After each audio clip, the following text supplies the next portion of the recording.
Test, test, test, test, test, test, test, test, test, test, test, test, test, test, test, test. 7, what's the deal, beautiful? I miss you. 7, what's the deal? What's the deal? What's going on? Hellcat era. Shout out to Hellcat. She'll be on the show. It's April. She'll be on the show later this month. She's pulling back up. She said Josh not fucking with her. DBX TV, I keep forgetting to mod you. Let me see if I can mod you up right quick.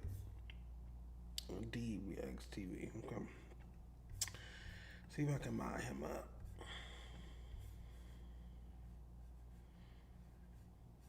Community moderation, DBX TV. Let me see.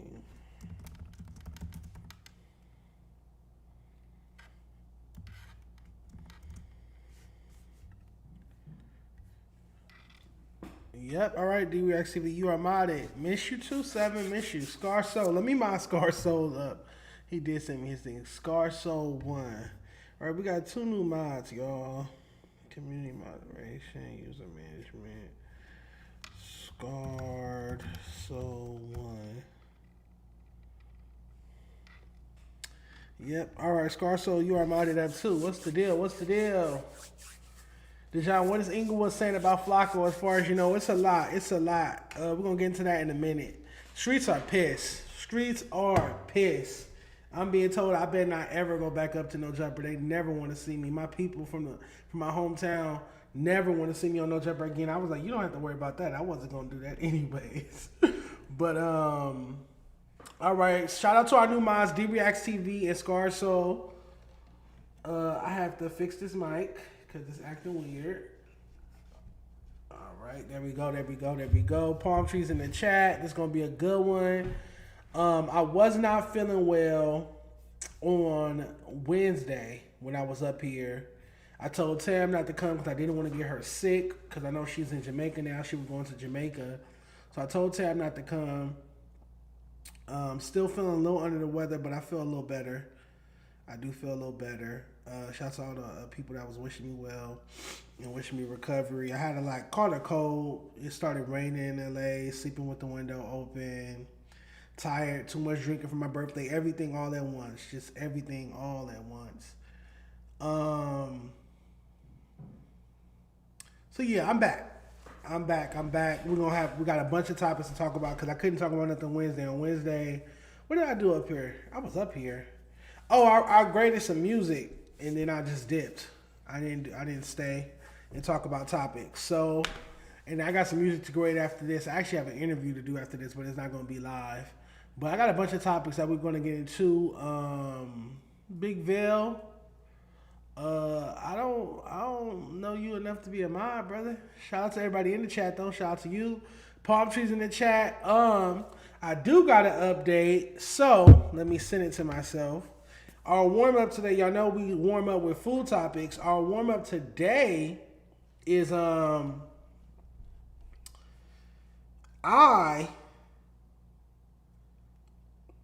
basically what had happened was, remember I told y'all I used to talk to like a Belizean. I mean, I talked to a few Belizeans, but I told y'all like I was in a relationship with a Belizean.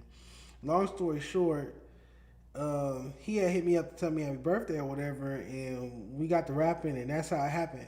So, we've been sending each other these Belizean spots in LA because he's Belizean and he like Belizean food, obviously.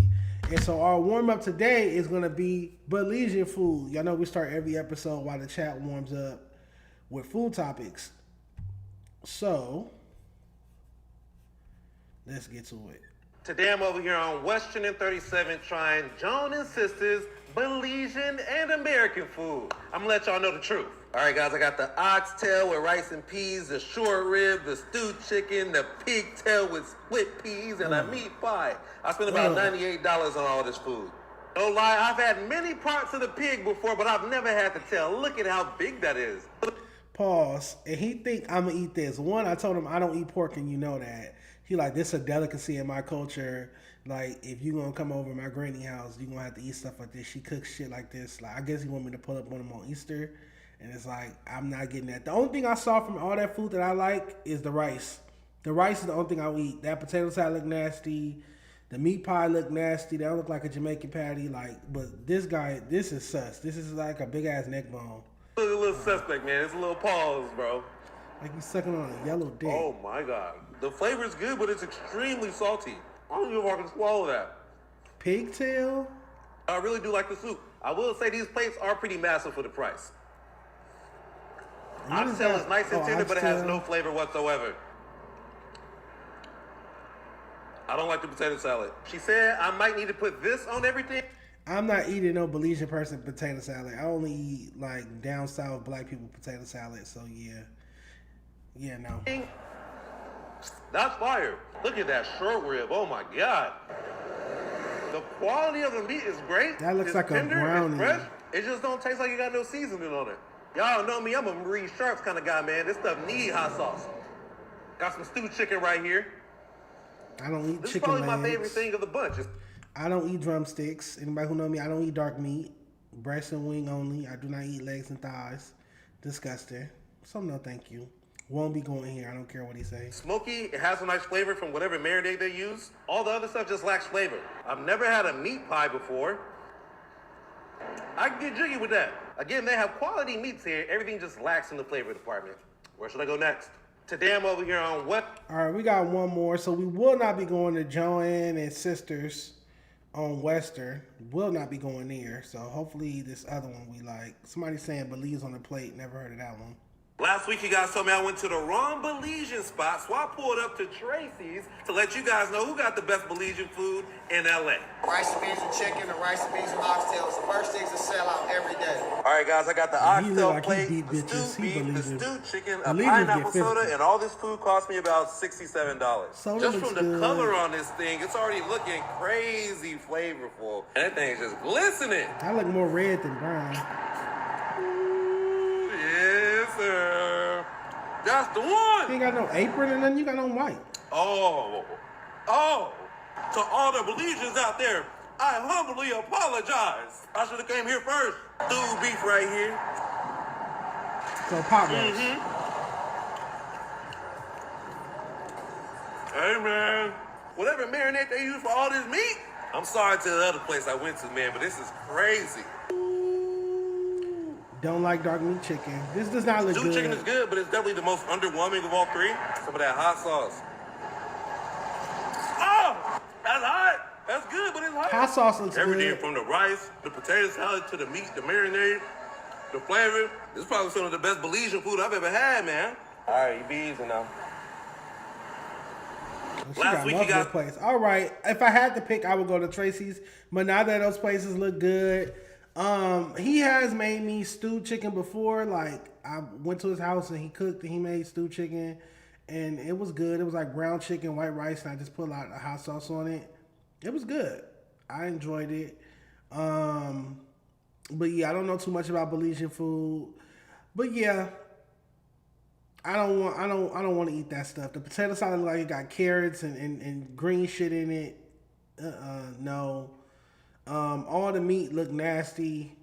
That shit looked nasty. It didn't look good. The only thing that looked good on both plates, but at both restaurants to me, was the rice, y'all. So, yeah. There's that.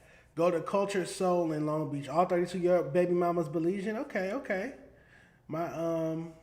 I'm not gonna say new boo because we didn't dated. We've been on and off. Like I can't even tell you what we broke up about. We probably got into a fucking argument about Nicki Minaj versus Lil Kim. But yeah, we reconnected, and so I probably spent Easter with him. After I go see my goddaughter. Where we at? Oh, speaking of food, another warm up topic. This is for my Friday lovers. On the Friday show, I want to always have a Friday topic. I just wanted to see. I always felt like this stood out to me.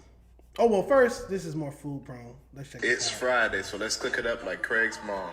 I'm making some eggs, bacon, sausage, pancakes, and some leftover pork chop. Now let's start off with our pork chop. I wish they was turkey chops. seasoning and set it aside. Craig Next, let's mama get was a 1 fat cup and a half bitch. of self-rising flour. How do you cook all 1 this tablespoon of and don't baking share it with powder your and son? soda, and 1 teaspoon of salt. Don't forget the 1/2 cup of sugar. I already Next, minded up get 2 2 people eggs. today. then 1 2/3 cups of buttermilk. Mix well. Boil out the center of your flour, then add your wet ingredients. Give it the whiskey business. In a separate bowl, whisk together 2 eggs seasoned with salt and pepper. Now let's fry our pork chop for 3 minutes that on should be a each turkey side. Now let's cook our pancakes until the pockets appear before flipping on medium heat. And then in a seasoned skillet, let's cook our eggs. And now we got our sausage, eggs, bacon, pancakes, and some pork chops. Good morning. Oh, I said was cooking up for you. This for me. Have some cereal.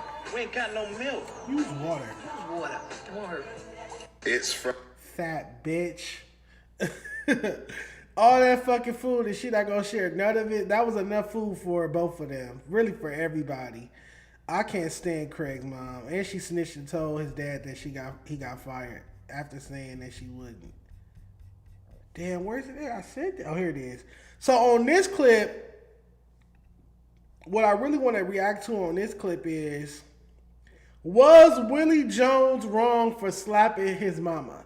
We remember his mama was injured and handicapped for the rest of the video, so maybe he didn't have to slap her that hard.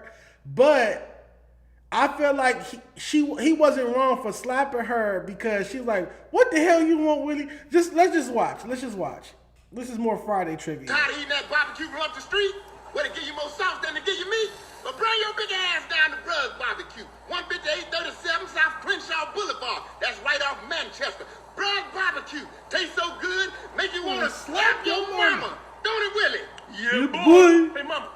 What the hell you want with? Why did she have to say, "What the hell you want, Willie"? You get what I'm saying? It's that part. It seemed like she was showing favoritism to Elroy. You know how sometimes moms be having favorite siblings? I don't have that because my mom's only child. But, you know, sometimes like I hear stories of moms having favorite siblings. I'm looking to the family trauma of whatever Craig's last name was. Well, Jones. Craig Jones, Willie Jones. Whatever.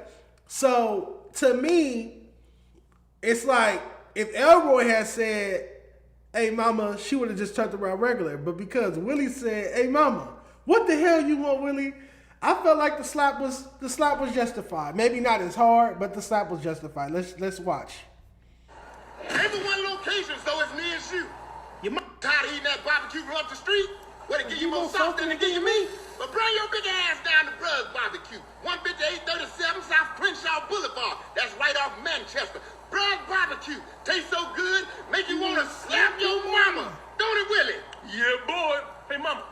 What the hell you want with? Ain't but one location, so it's me and you.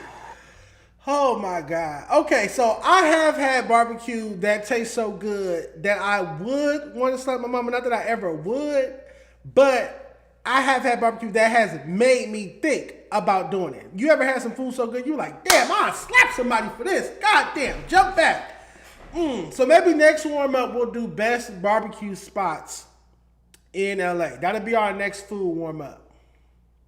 Let's say he wanted to date you on No Jumper. What the fuck are you talking about? Dejon, could you see yourself having biological kids one day? No. All 32, you just fucking everything. Everything I say applies to you.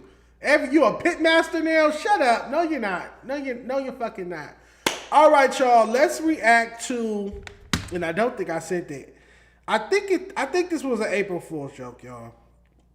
I'm not even gonna lie. I really think this was an April Fool's joke. I really hope it is. It's not a funny one, nonetheless. And coming from this person, you really never know. It can go either way. I saw it on I saw it all over the internet, but I'm sending it from the Shade Room. So, the game made a post on April 1st to the niggas that just shot at my truck. I hope your homie bleed out on the way to the hospital, bitch. Was this an April Fool's? Why would I be reacting to Sway Lee's album? What the hell are you talking about? Is this an April Fool's joke? If so, this wasn't funny. I really think that this was April Fool's, though. I think so. Who better to make an April Fool's joke about their truck getting shot up than the game? And it's like, this is the type of shit I'm talking about. So the game has been teasing this, documentary 3. He made a post the other day saying that he's one hot song away or one dope beat away from making another classic album. This is his best body of work to date. Me personally, I don't want to hear it. Game is corny to me. I like listening to his old shit. By old shit, I mean from documentary to documentary 2. Yeah, game desperately needs attention. Yeah, I feel like that's what this was. I feel like that's what that April Fool's post was. And it worked. They got everybody talking and got them on the shade room. But it's like, game, none of this ever translates to you having a hit record. None of this ever translates to you charting. Like, even look at T.I., who you could say they both came out around the same time, early 2000s. He's back on the charts with the Let 'Em Know record. Like, where's your comeback record? The gimmicks isn't enough. The social media antics isn't enough, game. You need a bona fide record, in my opinion. He definitely needs a bona fide record. Let me see. What was that? That was March 2022.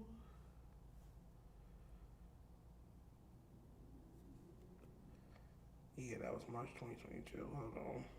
Palm trees in the chat. Shout out to everybody in the chat. People are asking to be modded. I already modded up Scar Soul and D-Reacts TV. D-Reacts TV is a gentleman who made that Dejon Paul Greatest Crash Outs compilation that I reacted to on Monday with Tam. And then Scar Soul is a mod from Tam's chat, so he's inherited over here.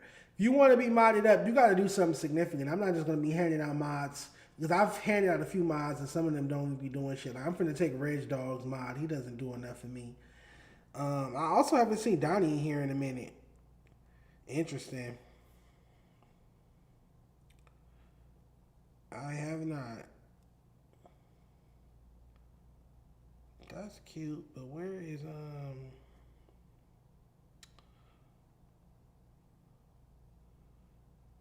I'll scroll back. Y'all don't even know.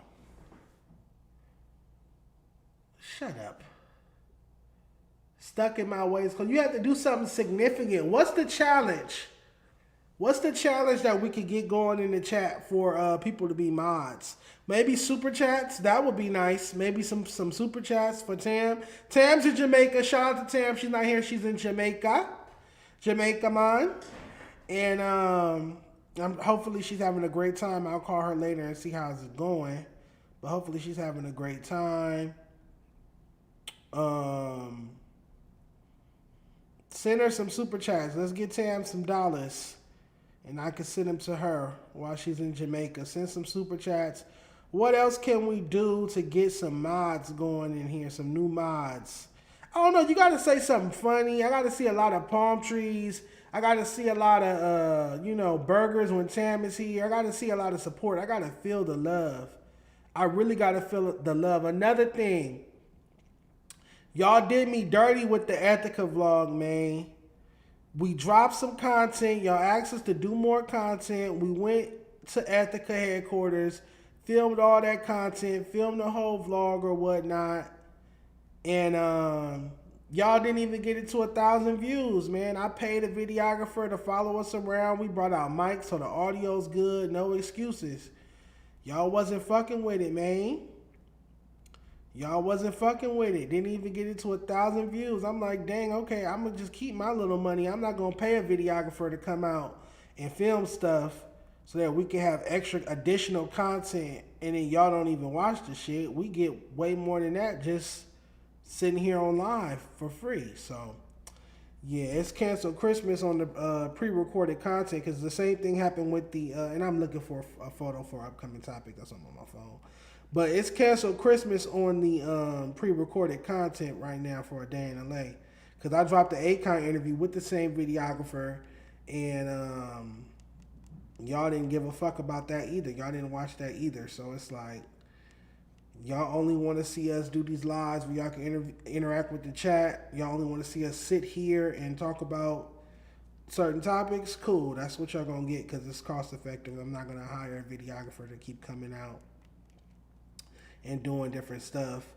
And I know it's not, his quality is not bad, because I got him from Desto Dub. He does stuff for Dub and Awful Lot of Cough Syrup. So I know his quality is good. So it can't be that, but I don't know. Who knows? Who knows? Okay, here we go. Here we go.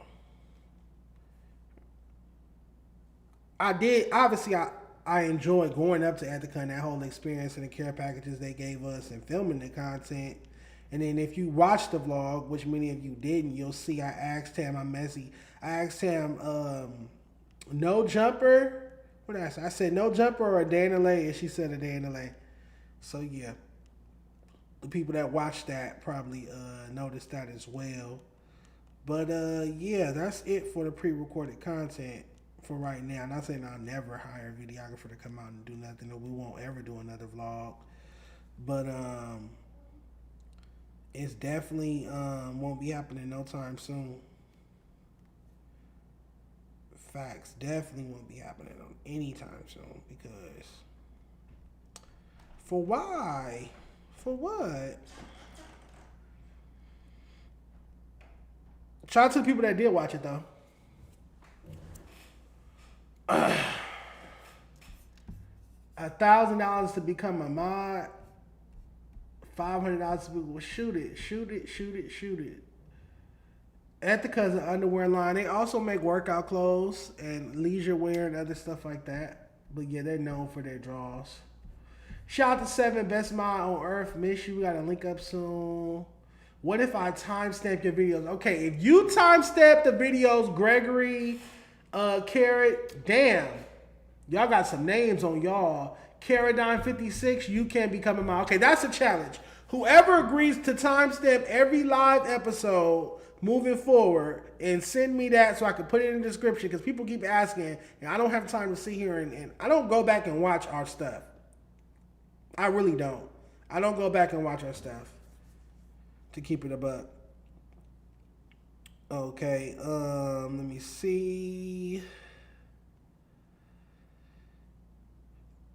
All right, one last second. So yeah, I would love that. I would love that. If whoever wants to start time stepping, if you aren't a mod, I will mod you up. If you're already a mod and you choose to do that, it'd be greatly appreciated. Also, and I have to talk about the live event in a minute anywho, but just a quick reminder, all of our mods will be invited, are invited, to the Adanale live show on Saturday, June 20th. For free. You get free tickets. So I will be tapping in with you guys about that soon, because our tickets go live next week, and then I have something to I gotta break some news about that right now in a minute anyway. Anywho, I was doing all of that because I wanted to shout out, before we get to these topics, one last thing. I wanted to shout out G Perico, man. Happy birthday to G Perico. He's an Aries, a fellow Aries. What's today's date? The 3rd. Okay, cool. Shout out to G Perico. Happy birthday to him. This is from one of my favorite cover shoots I've done for Dana Lay. It's just something about that blue black backdrop and his Stussy hat that was so dope and simple. Let's see. This is the actual cover. I just like this hat with his Enterprise click chain. This is one of my favorite covers, like a personal favorite. Simple. I like simple stuff like this. And this is the actual hard copy.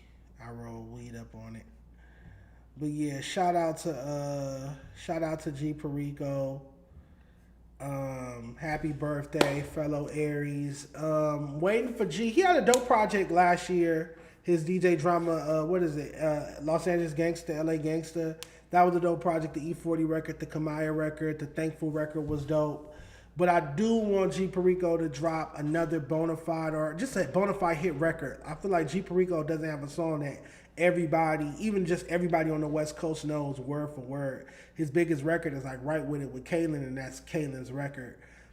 So I do want to see, or maybe Get My Stacks, but that's from like 2017, 2018. So yeah, I want to see G Perico have another bona fide hit single, and then follow that up with a dope project like LA Gangsta, and just pick up the momentum. I feel like he feels, to me, just as a fan, G Perico feels a little complacent, a little content, a little stagnant, and I just want to see him continue to grow and get to that next level. So shout out to G, happy birthday, enjoy your birthday. But yeah, I need you to drop, before the summer's up, I need you to drop a new hot single. But happy birthday to G Perico. G Perico need a collab tape with Currency. That would sound cool. That would sound cool. That would sound cool. All right, bet. Let's get to the topic. So let me show you, speaking of the event, let me show you the site map. We have officialized, even though there is one little thing, not little, but there is one thing I want to change. So Tam is not here. She's in Jamaica. But as you guys know, Saturday, June 20th, we are having the A Day in LA live show. We're doing a live podcast, our very first live podcast. I don't know why you guys can't see everything. But this is a flyer. It's presented by Ethica Music, our official sponsor. We got other sponsors and vendors coming, but it's powered by The Stage. We'll have Ethica logo on it, and we'll be throwing out Ethica to the crowd during the live podcast.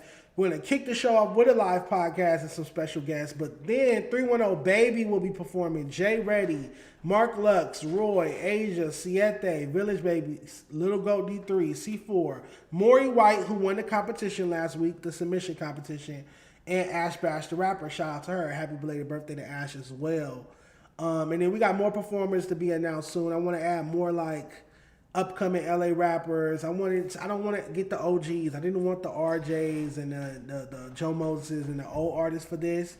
I wanted like a YN, a younger lineup and roster, like younger artists to represent today's LA rap. What LA rap feels and sounds like today. That's why 310 Baby is the headliner. And again, shout out to Ethica Music. They're going to be sending over a bunch of product for us to throw out to the crowd. And we'll have their logos and everything on stage. But I want to show you guys the site map. Dun, dun, dun. So this is how the venue looks from an aerial point of view. So you'll enter here. And then you'll be able to see the stage direct on. We rented a huge stage that'll be here against this wall. This wall is that big rapper mural with Kendrick and Roddy and YG and Quick and Game and Dre on it. All the Compton rappers. Tam wants to put a bar here. My concern with a bar being right here, y'all, is that, okay, if there's a bar right here, the line might spill over into the crowd. So I am concerned about that. But I understand it's like you also don't want people to have to walk all the way over here from here to get a drink. So that's tentative, this bar. But the restrooms are here. This is the bar. This is a grass area. That'll be a huge photo op. We'll have a Day in LA signage and sponsor signage for people to take photos. But also there's picnic tables and there'll be like little cubes and stuff for people to sit on and relax. Then all our food vendors will be over here in another bar. This is where the food trucks, because this gate opens up and food trucks will be able to pull in, and we'll have food vendors selling some good food. We're still working on that.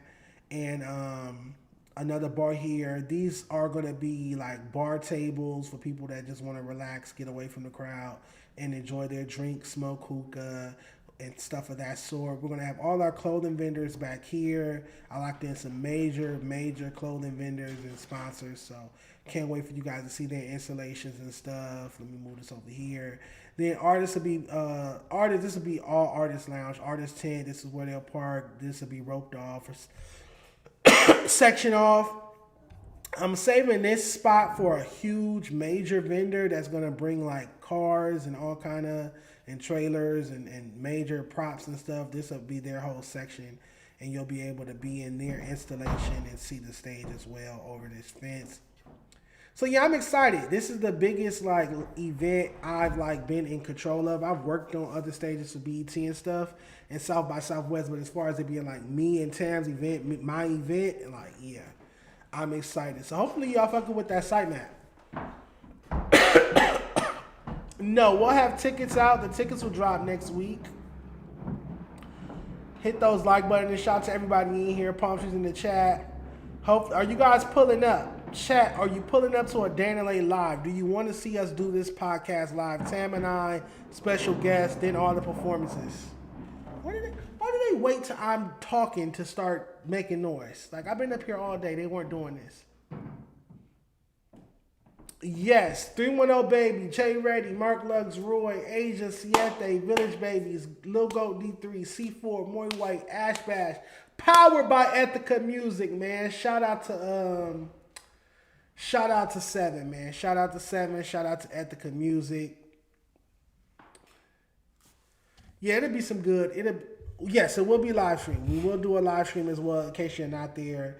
The capacity is like 300, 350 people. So we plan to sell out. We're gonna push to sell out, and it's our first live show. I'm excited. You feel me? I feel like people talk shit about Dan and Lay and me and Tamo. Nobody watch y'all. Nobody care about y'all. But we got all these dope artists pulling up. We got a venue. We throwing our own live show. We got a sponsor. Like, you feel me? We making it happen despite all the hate. So, what other No Jumper hosts are throwing their own events outside of town? So, let's see. Yeah, I had to throw Ash Bash on there because we need somebody to represent for the ladies.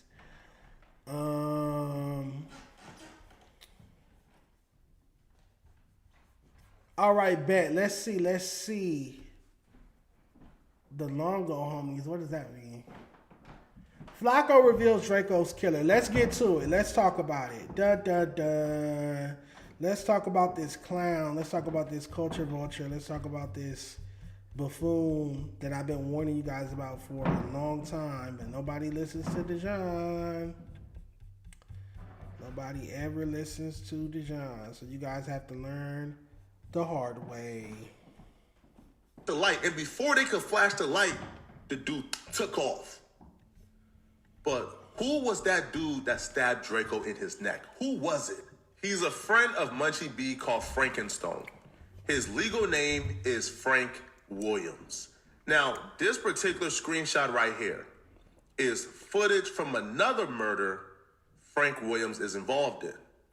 We are not going to show the footage or identify the victim of the murder because we personally don't want to include the victim in anything out of respect for him and his family. That footage that I'm not going to show nor identify who the victim was, that footage is of Frankenstone, aka Frank Williams, stabbing another victim in the neck after an altercation at an after party spot. He murdered this victim the same way he murdered Draco. The victim held his hand out to shake Frank Williams' hand. Frank Williams refused to shake his hand and then stalked him all across the building and then ultimately stabbed him. Now, the police believe that he did this to promote or assist the Black Peace Stones. He's currently out on bail as he's fighting this murder case. Now, when he found out that I was going to do this video about him, that I was going to identify him as the man who stabbed and killed Draco the Roller, he deleted his Instagram, his Facebook. He deleted all traces of himself from online. But it's too late for him to run and hide. The police have identified him because people who were present has identified him as the one who did. All right, that's enough of that buffoon. So I didn't watch Flakko's video. I don't watch Flakko's content, but to accuse someone, one, just doing this in general is wrong because are you a police officer? Are you a detective? Even if you are an investigative journalist, a KTLA investigative journalist or Los Angeles Times investigative journalist isn't going to put on a red bandana around their head and their neck and be throwing up gang signs and antagonizing criminal organizations in this capacity. So you're already not operating like a journalist if you want to hide under that guise. But nonetheless, to accuse this gentleman of murdering Draco because he allegedly murdered someone else by stabbing them in the neck. Are you calling him a serial neck stabber? Like, that's the only piece of evidence?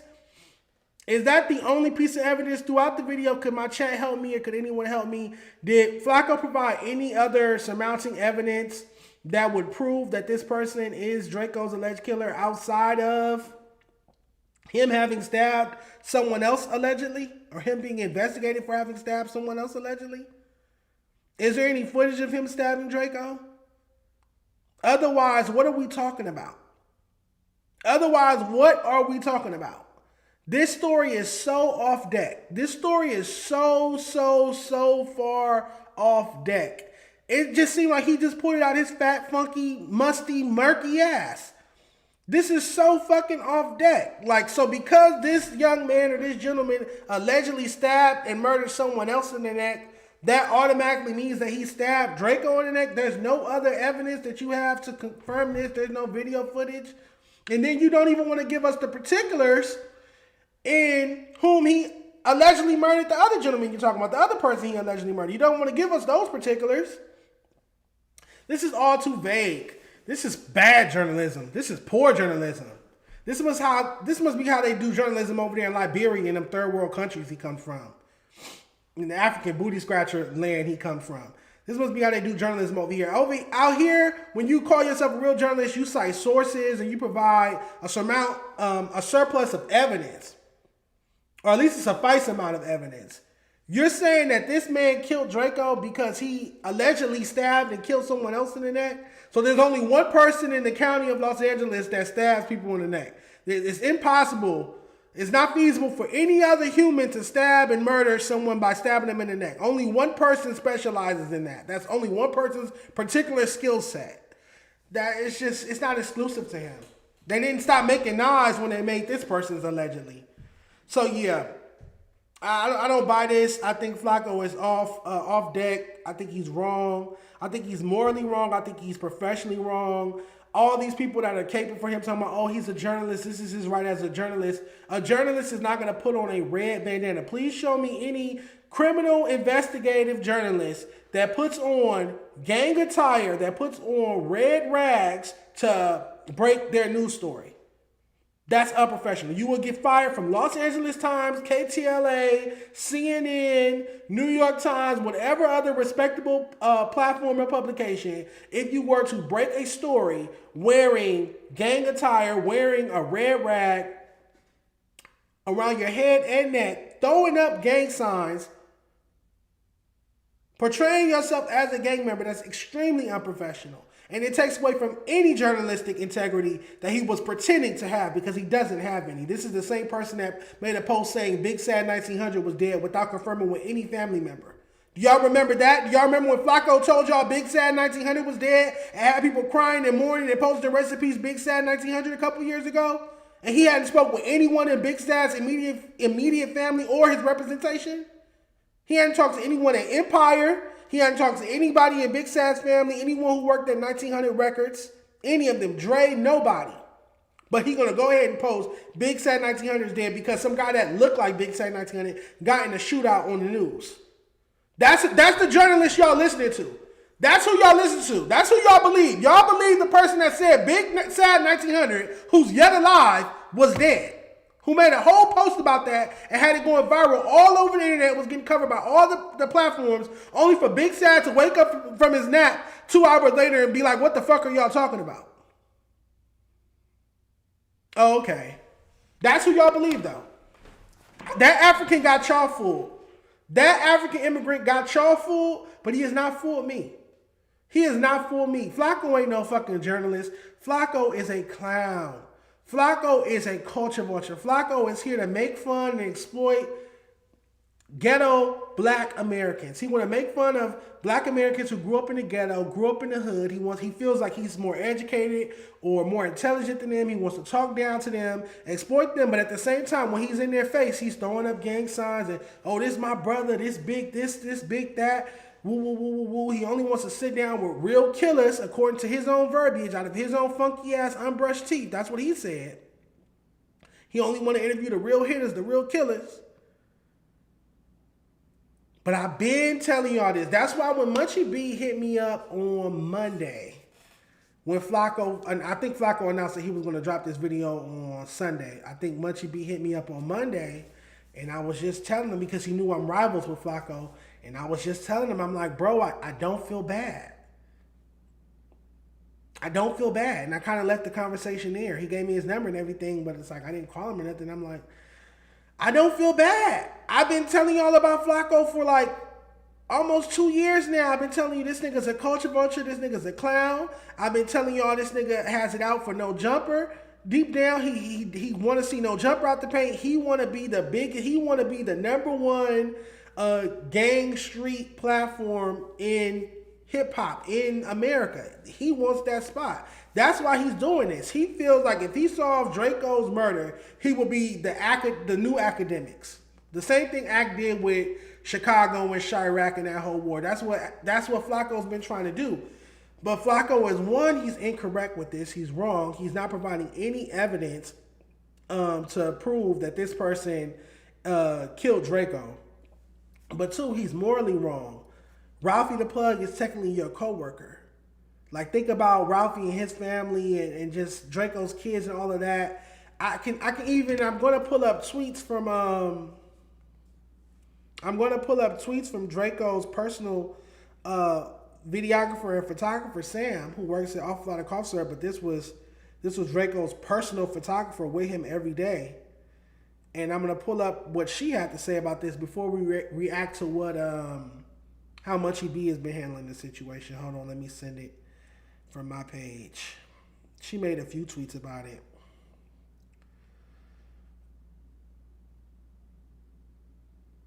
Okay. But, Flakko's a clown. But, again, I don't feel bad because... Well, I feel bad for Draco's family, but outside of that, I don't feel bad because this is who y'all choose to deal with. This is who Munchie B and all of them chose to put their arm around and co-sign. Y'all enable him to do this type of stuff. So, Sam posted, Drakeo will call all y'all snitches. Have a blessed day. I don't know, what's this? A repost from one of the Stink Team pages, I'm sure. Okay, I get it. Oh, no, that's from Ron Ron. Ron Ron reposted it. Okay, I get it. I just want to see the tweet, though. Yeah, she posted, Drakeo will call all y'all snitches. Have a blessed day.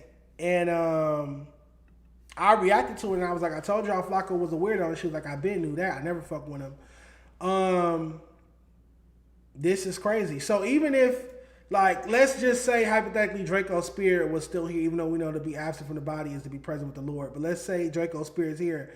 Do you guys think Drakeo would be pleased to see Flakko ratting or snitching on his alleged murder? Do you think that's how Drakeo wants to see justice served? He wants to see a fat, funky, musty, stuttering baboon snitch on YouTube and get people from the streets locked up? Or do you think he'd rather see justice seeked in other ways? The spirit of Drakeo. You get what I'm saying? Like, the consciousness of Drakeo. Because energy cannot be destroyed. It can only be transferred. So even once we leave these shells, these temporary shells, we're still somewhere. Whether we're here, we're floating around, or we're in heaven, or whatever you believe. We're still somewhere. Do you think that entity of Drakeo is pleased with what Flakko did? Because according to his personal photographer / friend Sam, he would be calling Flakko a snitch. And as someone who knew Drakeo, someone who argued with Drakeo, someone who Drakeo done crashed out on before, somebody that I've crashed out on Drakeo before, I know for a fact he would be calling dude a snitch. He would be getting that dude crazy. If there was another rapper who got killed and Drakeo was alive and he saw Flakko doing this to that rapper's alleged killer, Drakeo would be calling Flakko a snitch. Absolutely. Absolutely. She also made one more tweet that I screenshot. She made a few tweets about it. And shout out to Sam. She's in Jamaica too. Hopefully her and Tam link and they do like a photo shoot or something. But she also tweeted, maybe one of you talented LA rappers can maybe, I don't know, make a hit so we can do something other than talk about Draco's death for clicks and views. Food for thought.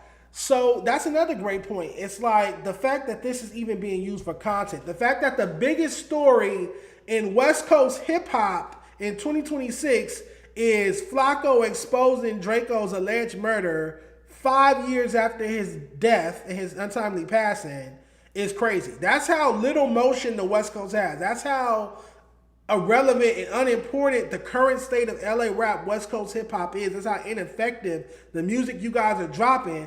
The biggest story in West Coast hip hop right now is Flakko, an African booty scratcher immigrant from Liberia whose family has several sexual perverted cases open or pending, is exposing Draco's alleged murder. That's the biggest story. That's the biggest story in West Coast hip hop. That's unfortunate. That's unfortunate. I hate that. Like, what can somebody else name a bigger story in West Coast hip hop right now than Flakko exposing Draco's alleged murder?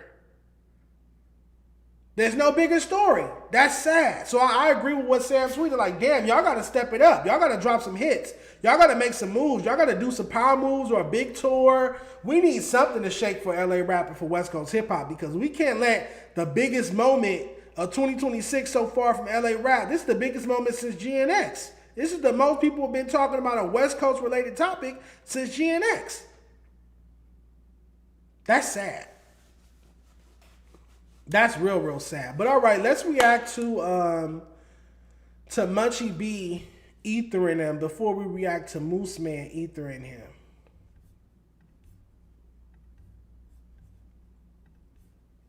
Hold on.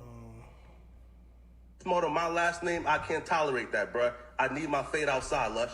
Cool. All right, let's get it, bro. Hold on. Whoa. Man, fuck your last name. Fuck it. Weirdo. And I don't bother nobody. Damn. You wasn't bothering nobody back then? Huh? You wasn't bothering nobody back then? Yeah, right. On Inglewood, bro. You hearing it now. Fuck your last name. Your last name is tarnished. Your last name is tarnished. And I'm gonna tell you, and y'all go see why your last name is tarnished. Frederick Jala. Frederick. If that's your real name. Because, hey, look, these Africans be coming from over there. Because you came out here like when you was like 5 or something. And they're like, y'all want to be more Americanized, so y'all get some Americanized names like Greg or Joe. Y'all keep the African last name, but y'all put some white shit in front of it. Or some bullshit or whatever. If Frederick's your real name, you know what I'm saying? But whatever, Frederick Jala. I'm going to tell you why your name bullshit. Fuck that last name on Inglewood family. Any female need to run from the Jala last name. It ain't straight. On any resume, it ain't straight. Now, I'm going to give y'all a little segue into Motto, my last name. All right, so, I mean, this has been going around for years. You guys know that David Jala, Flakko's brother, was arrested for some sexual related case that had to do with children or minors and harming women or something to that effect. And he never wants to talk about that. And that's what Munchie B was saying on the last episode of the No Jumper show. It's like, do a deep dive video on that. Do a deep dive video on your brother sexually assaulting people. Like, talk about that. Why you don't want to do a video on that? You don't want to give LAPD 1 month to talk about that before you drop a video on that? No, you want to talk about Draco's alleged killer when, bro, that's not what we on. That's not cool out here. That's not cool out here. That's you stepping in business you have no business speaking on. Everybody knows that. I'm not a gangster. I'm not a street dude, but I even know that. I would never sit on here and do a breakdown video and then not even have any real evidence just to be popping it. Like, you're just making this up. You're making this shit up for clicks and views, for money. That's what it's about. You're making this up for clicks, views, money, and clout. And then to do it while wearing red bandanas is crazy. That's crazy work. But again, like I told Munchie, like I told everybody, Flakko been a culture vulture. I been peeped that. He been a snake. I been peeped that.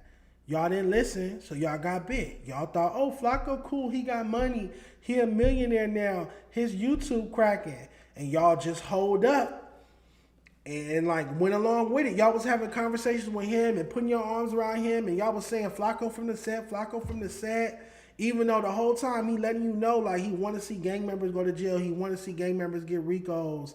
He want to see Future and Young Thug die because they make street music that influence kids to do drugs, to be gang members. Like, he's telling you in English, which he struggles to speak throughout his dialect and heavy stuttering, but he's telling you in English how he feels about people from the streets, people from our communities, but you're going along with it because he has money and it's funny to you. You even got like gang members like T-Rail and FMW, Pun and AD, all of them always potting with him and bringing him in, even though his rhetoric contradicts their communities and where they come from and their backgrounds. specifically. And then for T-Rail to do a whole podcast with him, not that it surprised me because T-Rail's a hoe and, you know, nobody looks at him like reputable from where he's from, but it's still some contradiction there, which is why you're going to see a lot of that rhetoric moving forward in regards to their program.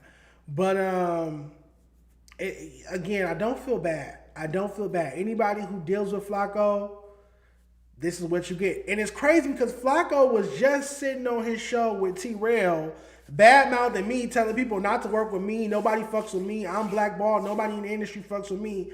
And now look at how the entire city of LA eyes are finally open, and now they're realizing like this nigga's a weirdo. And my response to Flakko was nobody fucks with me, but I was just up at Def Jam in the month of March. Like I was just up at Def Jam. Like what are you talking about? Nobody fucks with me, but I was just up at Ethica. Nobody fucks with me, but I have a sponsorship with Every Table. Shout out to Every Table. Signed a whole contract. I have sponsors. Flakko has no sponsors. Flakko has no photo in a major record label. No major record label is going to associate with this. No major record label wants to associate with someone that's exposing murderers, alleged murderers, falsely exposing alleged murderers on YouTube. That's not how it works. They don't want anything to do with that No Jumper, prison, county jail politics shit that you pushing. That Flakko was the face of, and I can't believe that. I also saw a clip where Adam is trying to distance himself from Flakko, and unless you outright fire him, which will lead us to our next topic with Mooseman Ethering him on the news this morning, you can't distance yourself from Flakko, Adam. That's your golden child. Remember you said that was your most prized son. That's your best offspring in this content space. The rest of us are failures. That's what you said. The rest of the No Jumper hosts are failures. Flakko's the only one who went out and made it, right? But look how he did it. Because if Flakko wasn't doing this type of content, if Flakko wasn't covering gang politics and street politics and murders and crimes and things of that sort, things that the rest of us, for the most part, try not to touch, his YouTube channel would not be cracking like that. If Flakko sat around and talked about music 24/7, he would not have the numbers he has. It's Flakko talking about the internet drama, the gang politics, the murders, the crimes that gets him the clicks and views. But let's react to some clips of Mooseman, the Mooseman, for Ethering Flakko on the news. Let's get to that. Let's start there. Did I have anything else with hold on, I think it was one more distasteful clip I had of Flakko. Was it this one? In the murder oh of yeah, hold on. Before we get to that, God don't like ugly. God don't like ugly, and he always gets the last laugh. So it's been reported that Poetik Flakko's cousin got smoked in Philly. Disturbing details are emerging in the homicide case. That rapper's name is Bankroll Gambino. He was 21 years old, and tonight detectives are working around the clock to try to find his killer. To many, 21-year-old rapper Bankroll Gambino was on the rise. But to his family in Southwest Philadelphia, he was just as Rawia. He loved music, and that's what he was doing. When he was little, he used to sing in the church. Oh, yeah? Yeah, with his grandma, he used to sing in the church choir. Weah moved to Philadelphia from Liberia when he was 5 months old. Police say he was standing with a group of about 10 men outside of a home on the 2600 block of Carroll Street last night. They were about to start filming a promotion video for Bankroll Gambino's music video when gunshots rang out. In all, 6 people were hit. 1 remains in critical condition. Weah was shot in his head and killed. I just can't understand. We cannot understand. You can see the resemblance. You can see the resemblance. That's a female Flakko. This is his kinfolk. When I saw this, I was like, oh yeah, that's his kinfolk. This for sure his people. Why? What happened? Why they had to shoot? Who did it? We have no clue.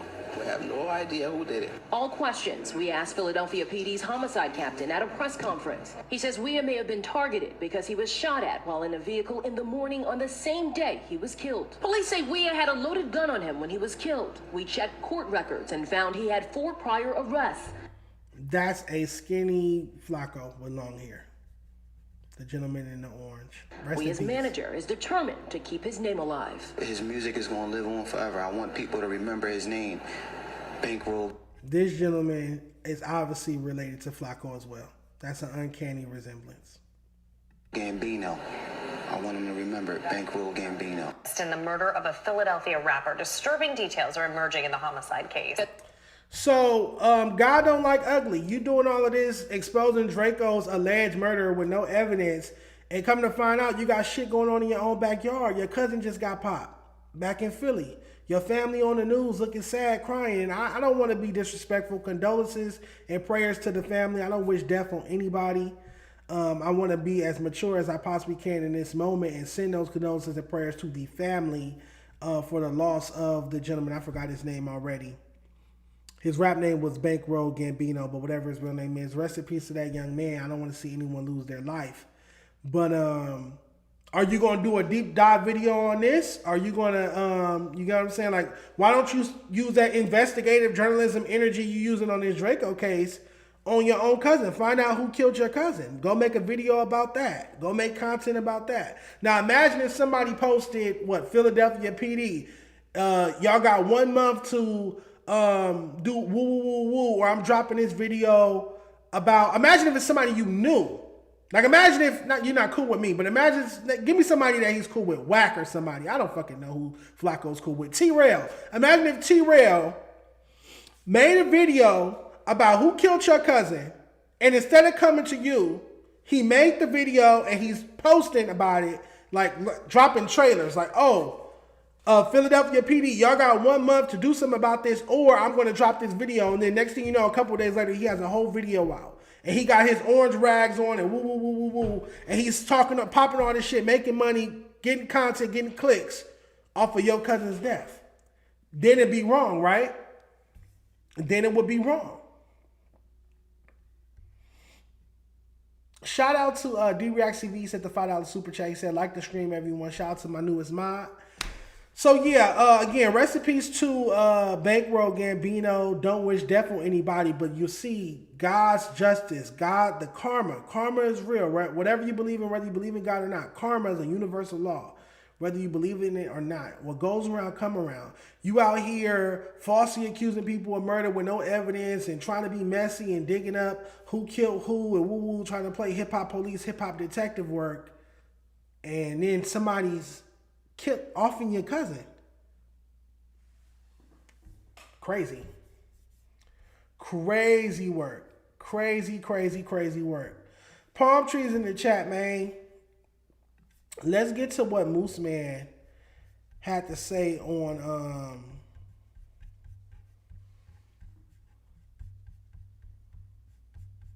No Jumper News earlier.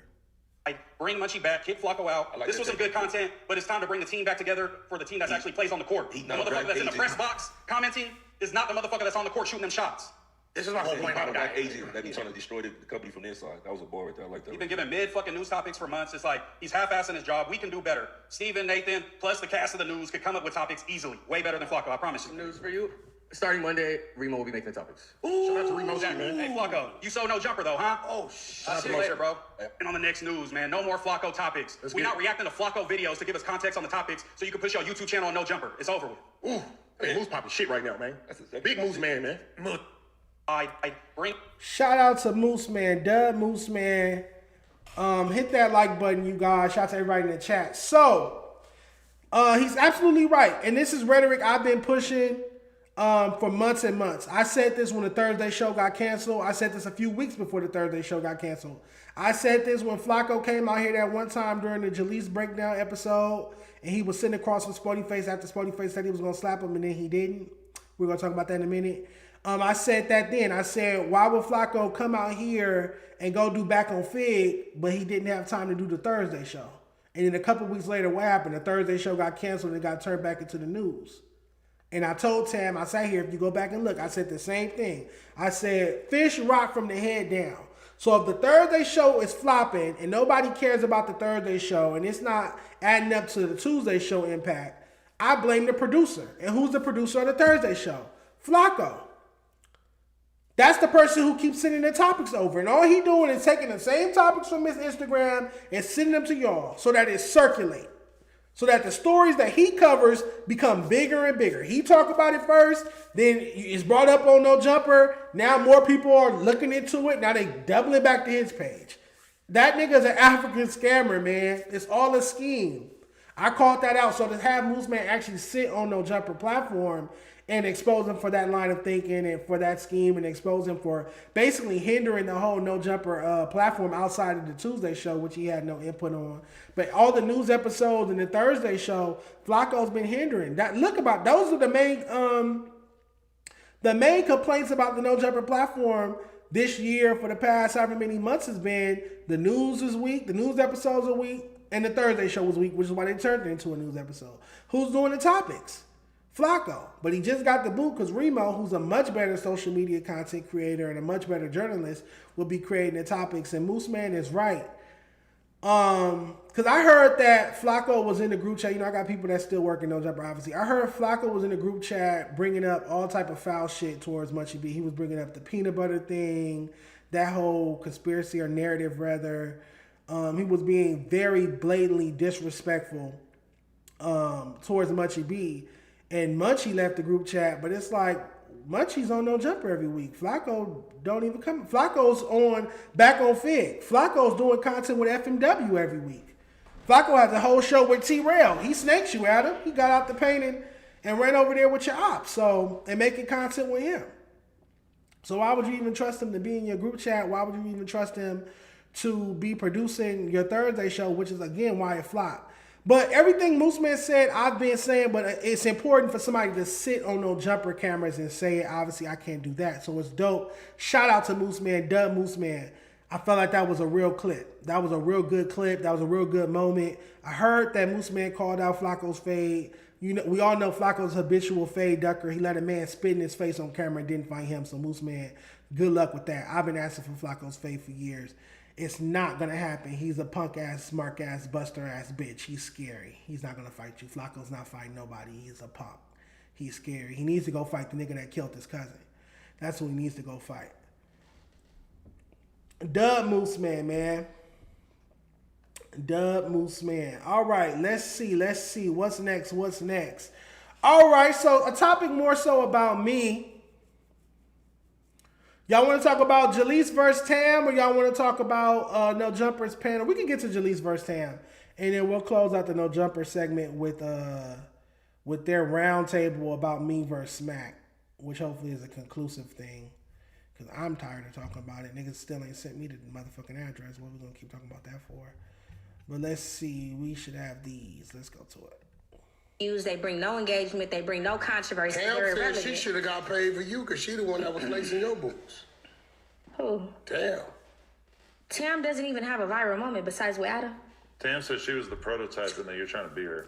I can't be like Tam. Tam is a nobody. Oof. Tam is irrelevant. I know that you guys want. Telling me you can sit here. You can sit here head to head and pie with Tam, and Tam can't pie with me because she's not gonna speak when I talk. Tell me I'm lying. Tell me I'm lying. I think Tam's pretty solid. Okay, but she's not gonna speak when I talk. So how about this? That's one. You guys keep trying to use Tam. Fuck using Tam. You guys are using Jaleec to build Tam's notoriety. I gave it to y'all. Here y'all go, right here. Where did you get that from? What do you mean? Y'all tagged Tam on a post today on No Jumper pertaining to Creep and Almighty, and you guys tagged Tam. Tam didn't even speak in the clip. What the fuck is she being tagged for? Was she on the show? She was on the show being a motherfucking mannequin. I'm confused on how the fuck Creep and Almighty is speaking. Tam might have he did a side bus comment, but that's neither here nor there. We asked Almighty who did he want, you or Tam, and he said Tam all day. Of course he's gonna say Tam because he didn't fuck. All right, so this totally caught me off guard when I saw it in the Reddit. Like I said, I want to start in order. I want to start with accountability. Fish rock from the head down. In this clip, in this moment, the person to really blame is Adam and Wack, because they are putting the battery in Jaleec's back. We're not stupid. They are being agents of chaos, as well as great like show producers as well in the same breath.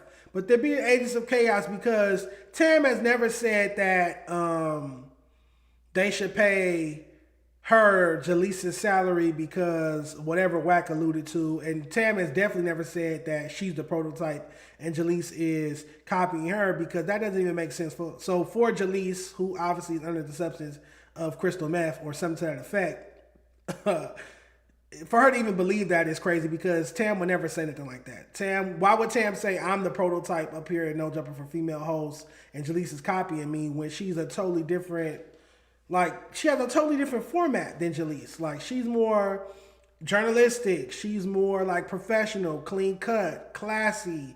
Jaleec is more crash out, bombastic, brass, crass. You feel me? Like slutty. She's more that. And then Tam is more classy, uplifting, positive, professional, mainstream. She can leave this and go get a job in a mainstream media platform and do actual reporting in this space, in not this space, but in like just journalism and media worldwide.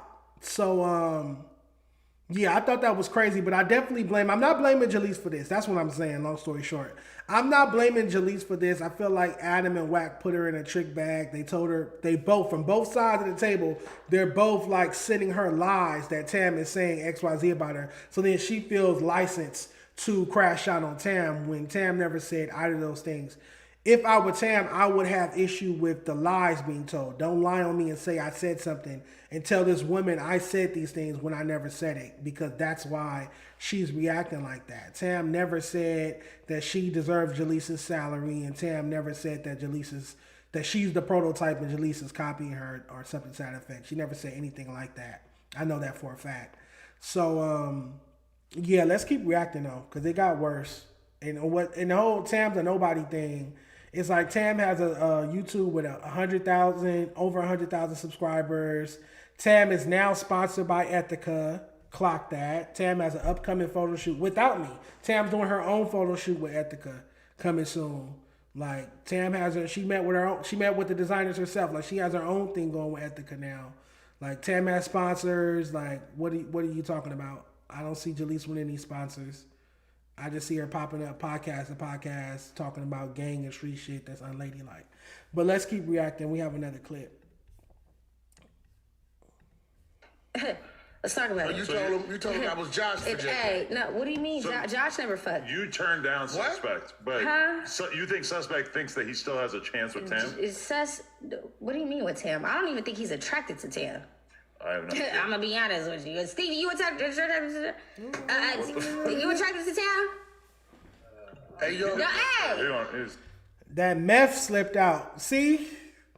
That meth will slip out. It used to happen to Lush too. Like, they'll be talking normal. You know what I'm saying?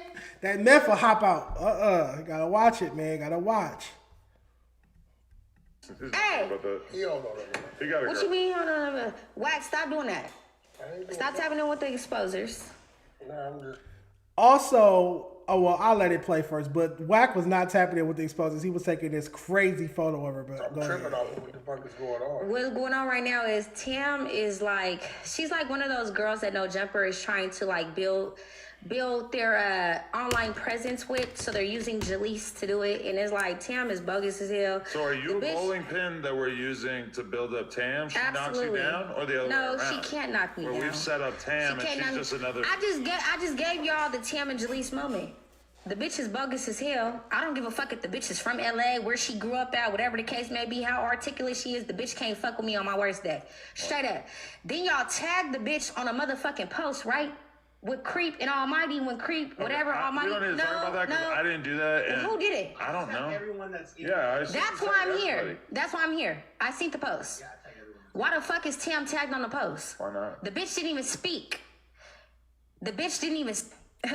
So we're gonna react to that clip. I just want to show you really quick. Wack wasn't talking to no exposers or nothing in that moment when he had his phone turned towards her.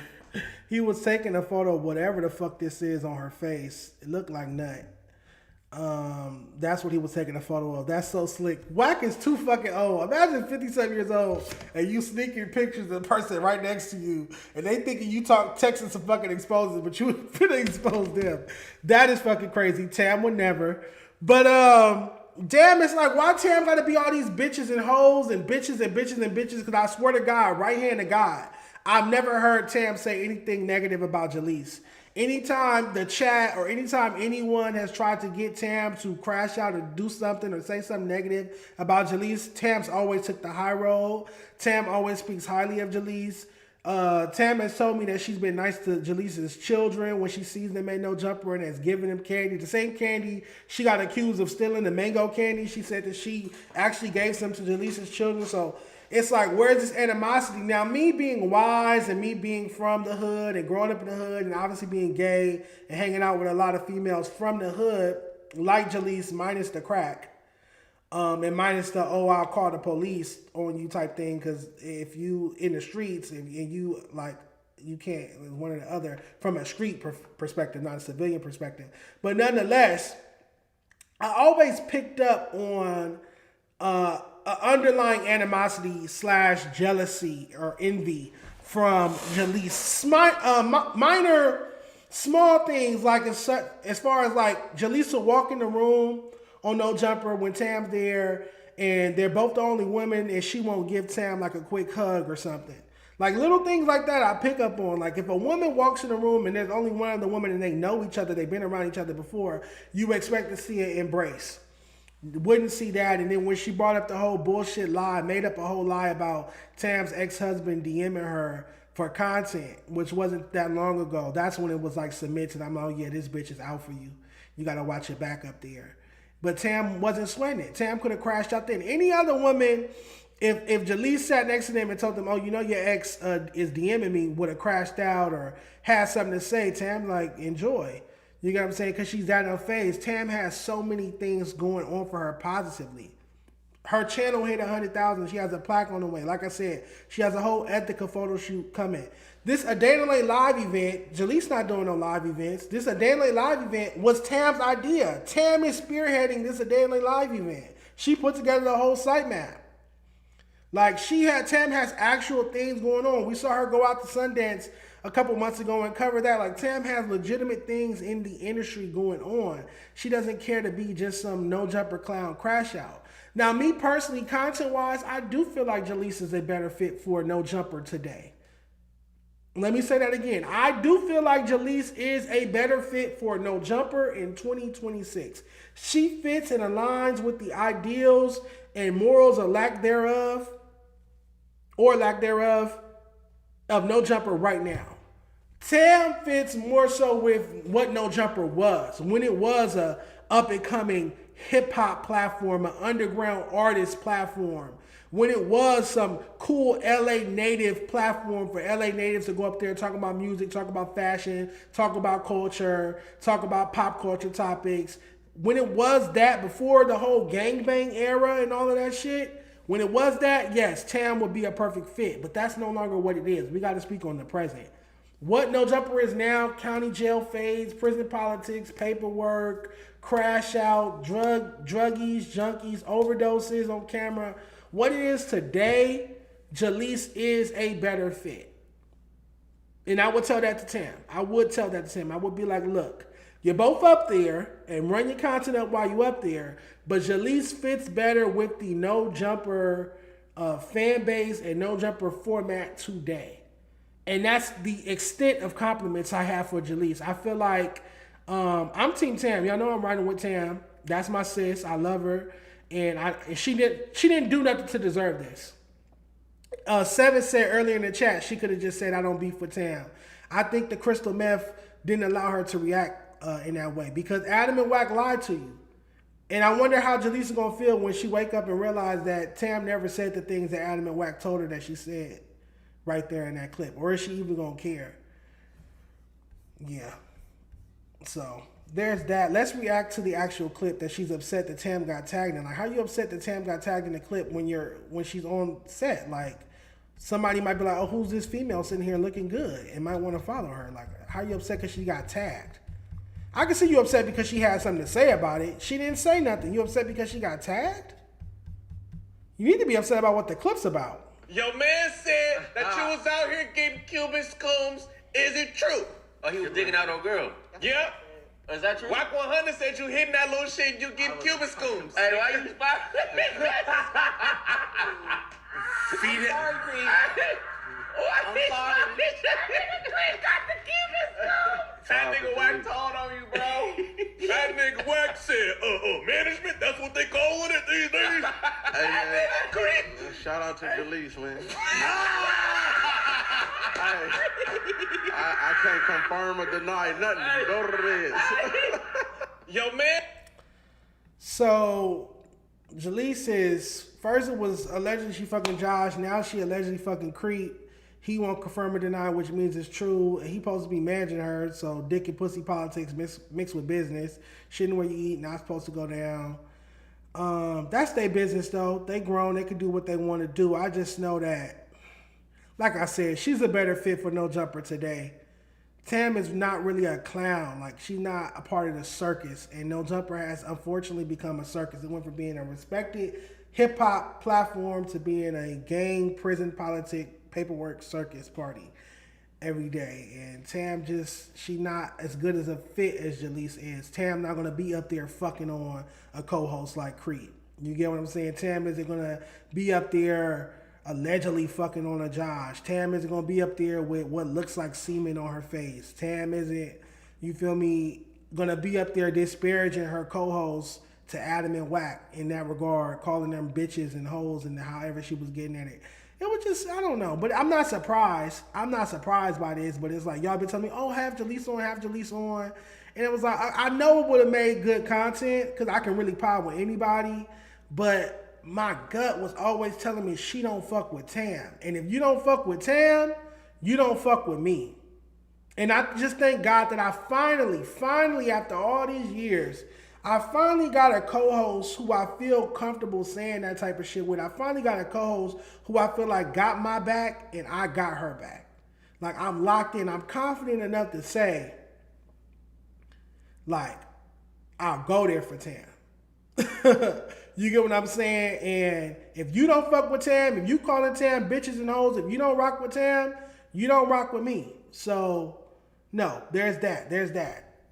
She's canceled over here. I don't like that. Because it'd be different if Tam started with her and then she responded, then I would just let them have that. But when I see Tam who's non-confrontational, who's not bothering nobody, who's literally in Jamaica sunbathing on an island drinking a fucking pina colada out of a pineapple or something. That's how I imagine Jamaica. I don't fucking know. Maybe she over there getting one of them exotic mud bath massages or something. We never know.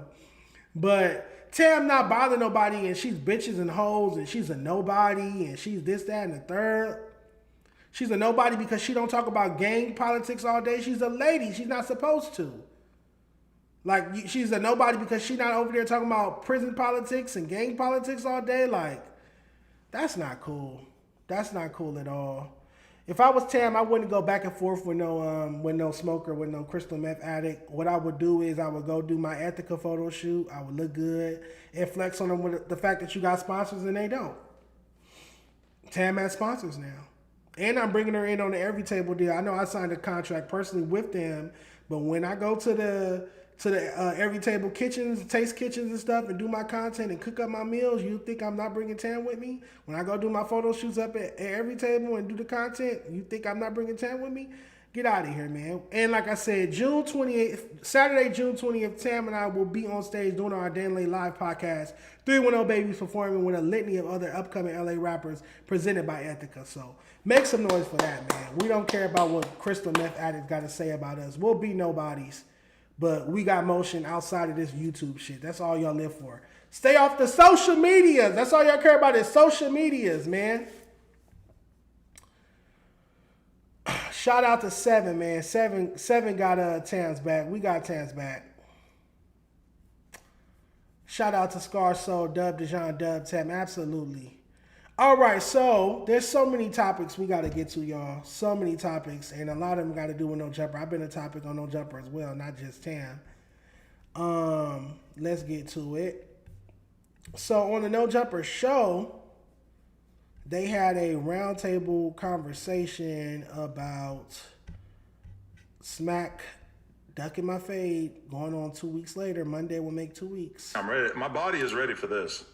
Speaking of body, his body's ready for anything.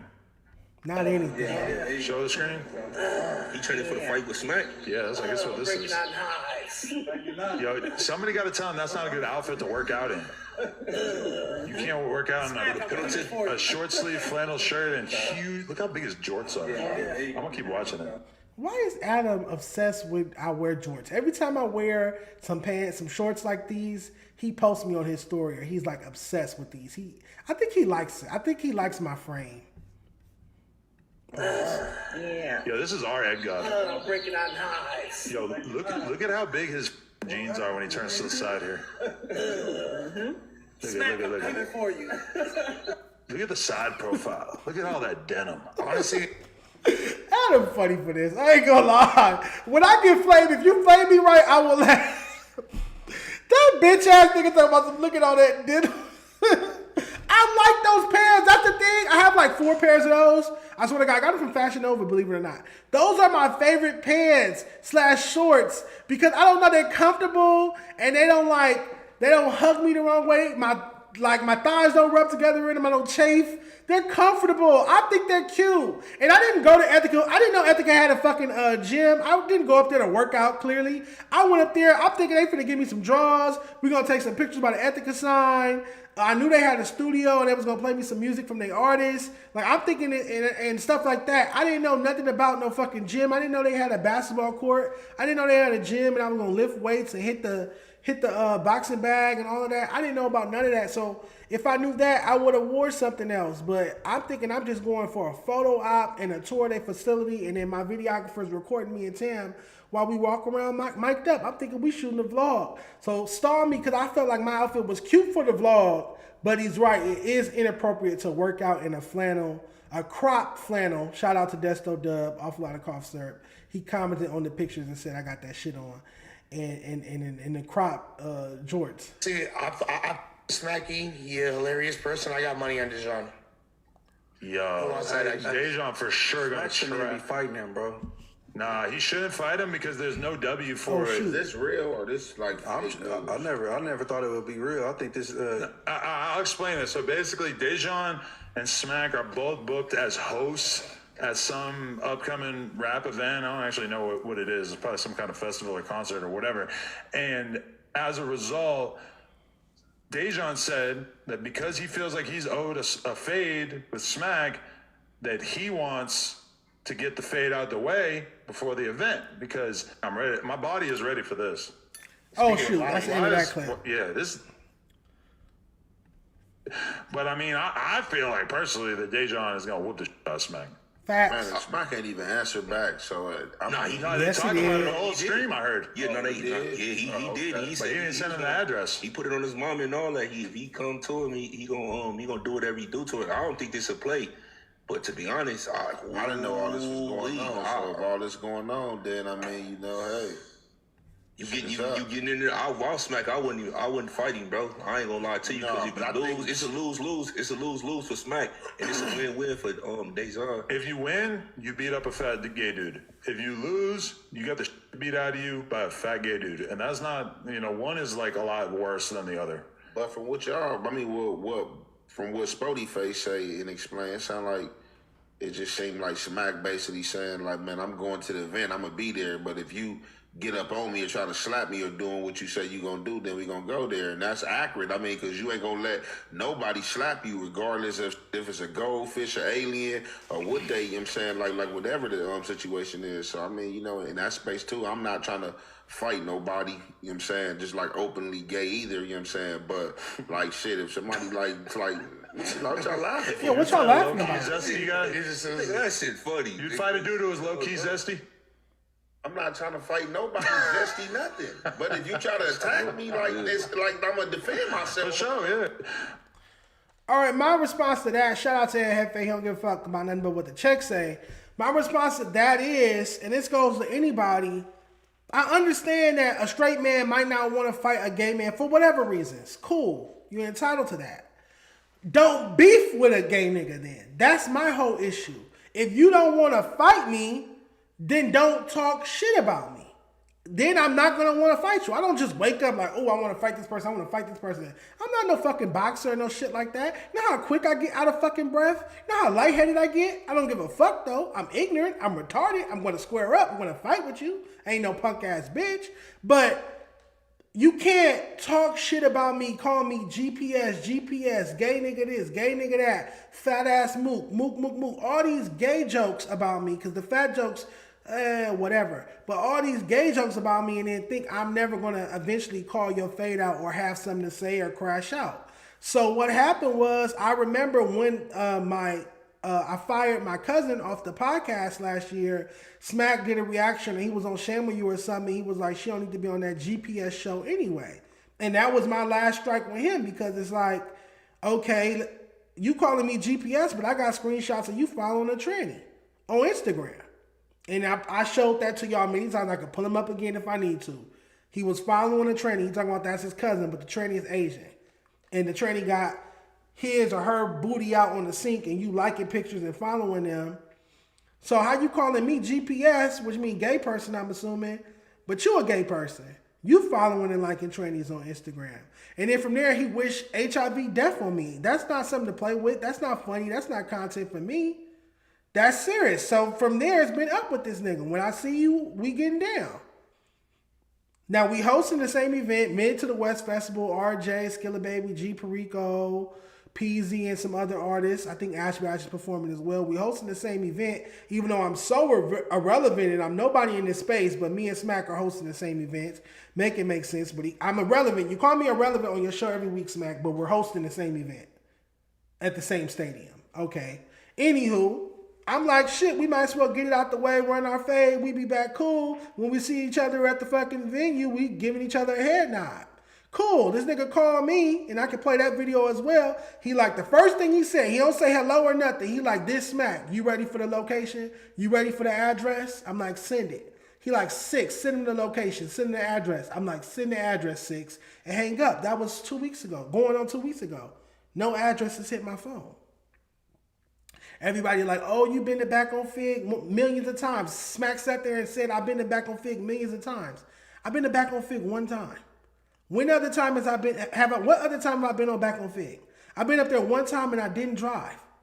I left Fair to Say, I did Fair to Say Friday morning. I got in somebody's car who was also on set of Fair to Say, drove up there, then got dropped off after my interview on Back on Fig. I did not drive to Back on Fig. I don't have the address to that warehouse. Now, if somebody was to drive me past that building, I could recognize the building. My memory isn't that bad. I could be like, that's the building. But I don't know my way there. So why not send the address like you said in the video? Because you don't want to fight me. Because you know if you lose a fight to a gay nigga, you're going to get put off your hood on camera. You're going to get put off your hood or disciplined.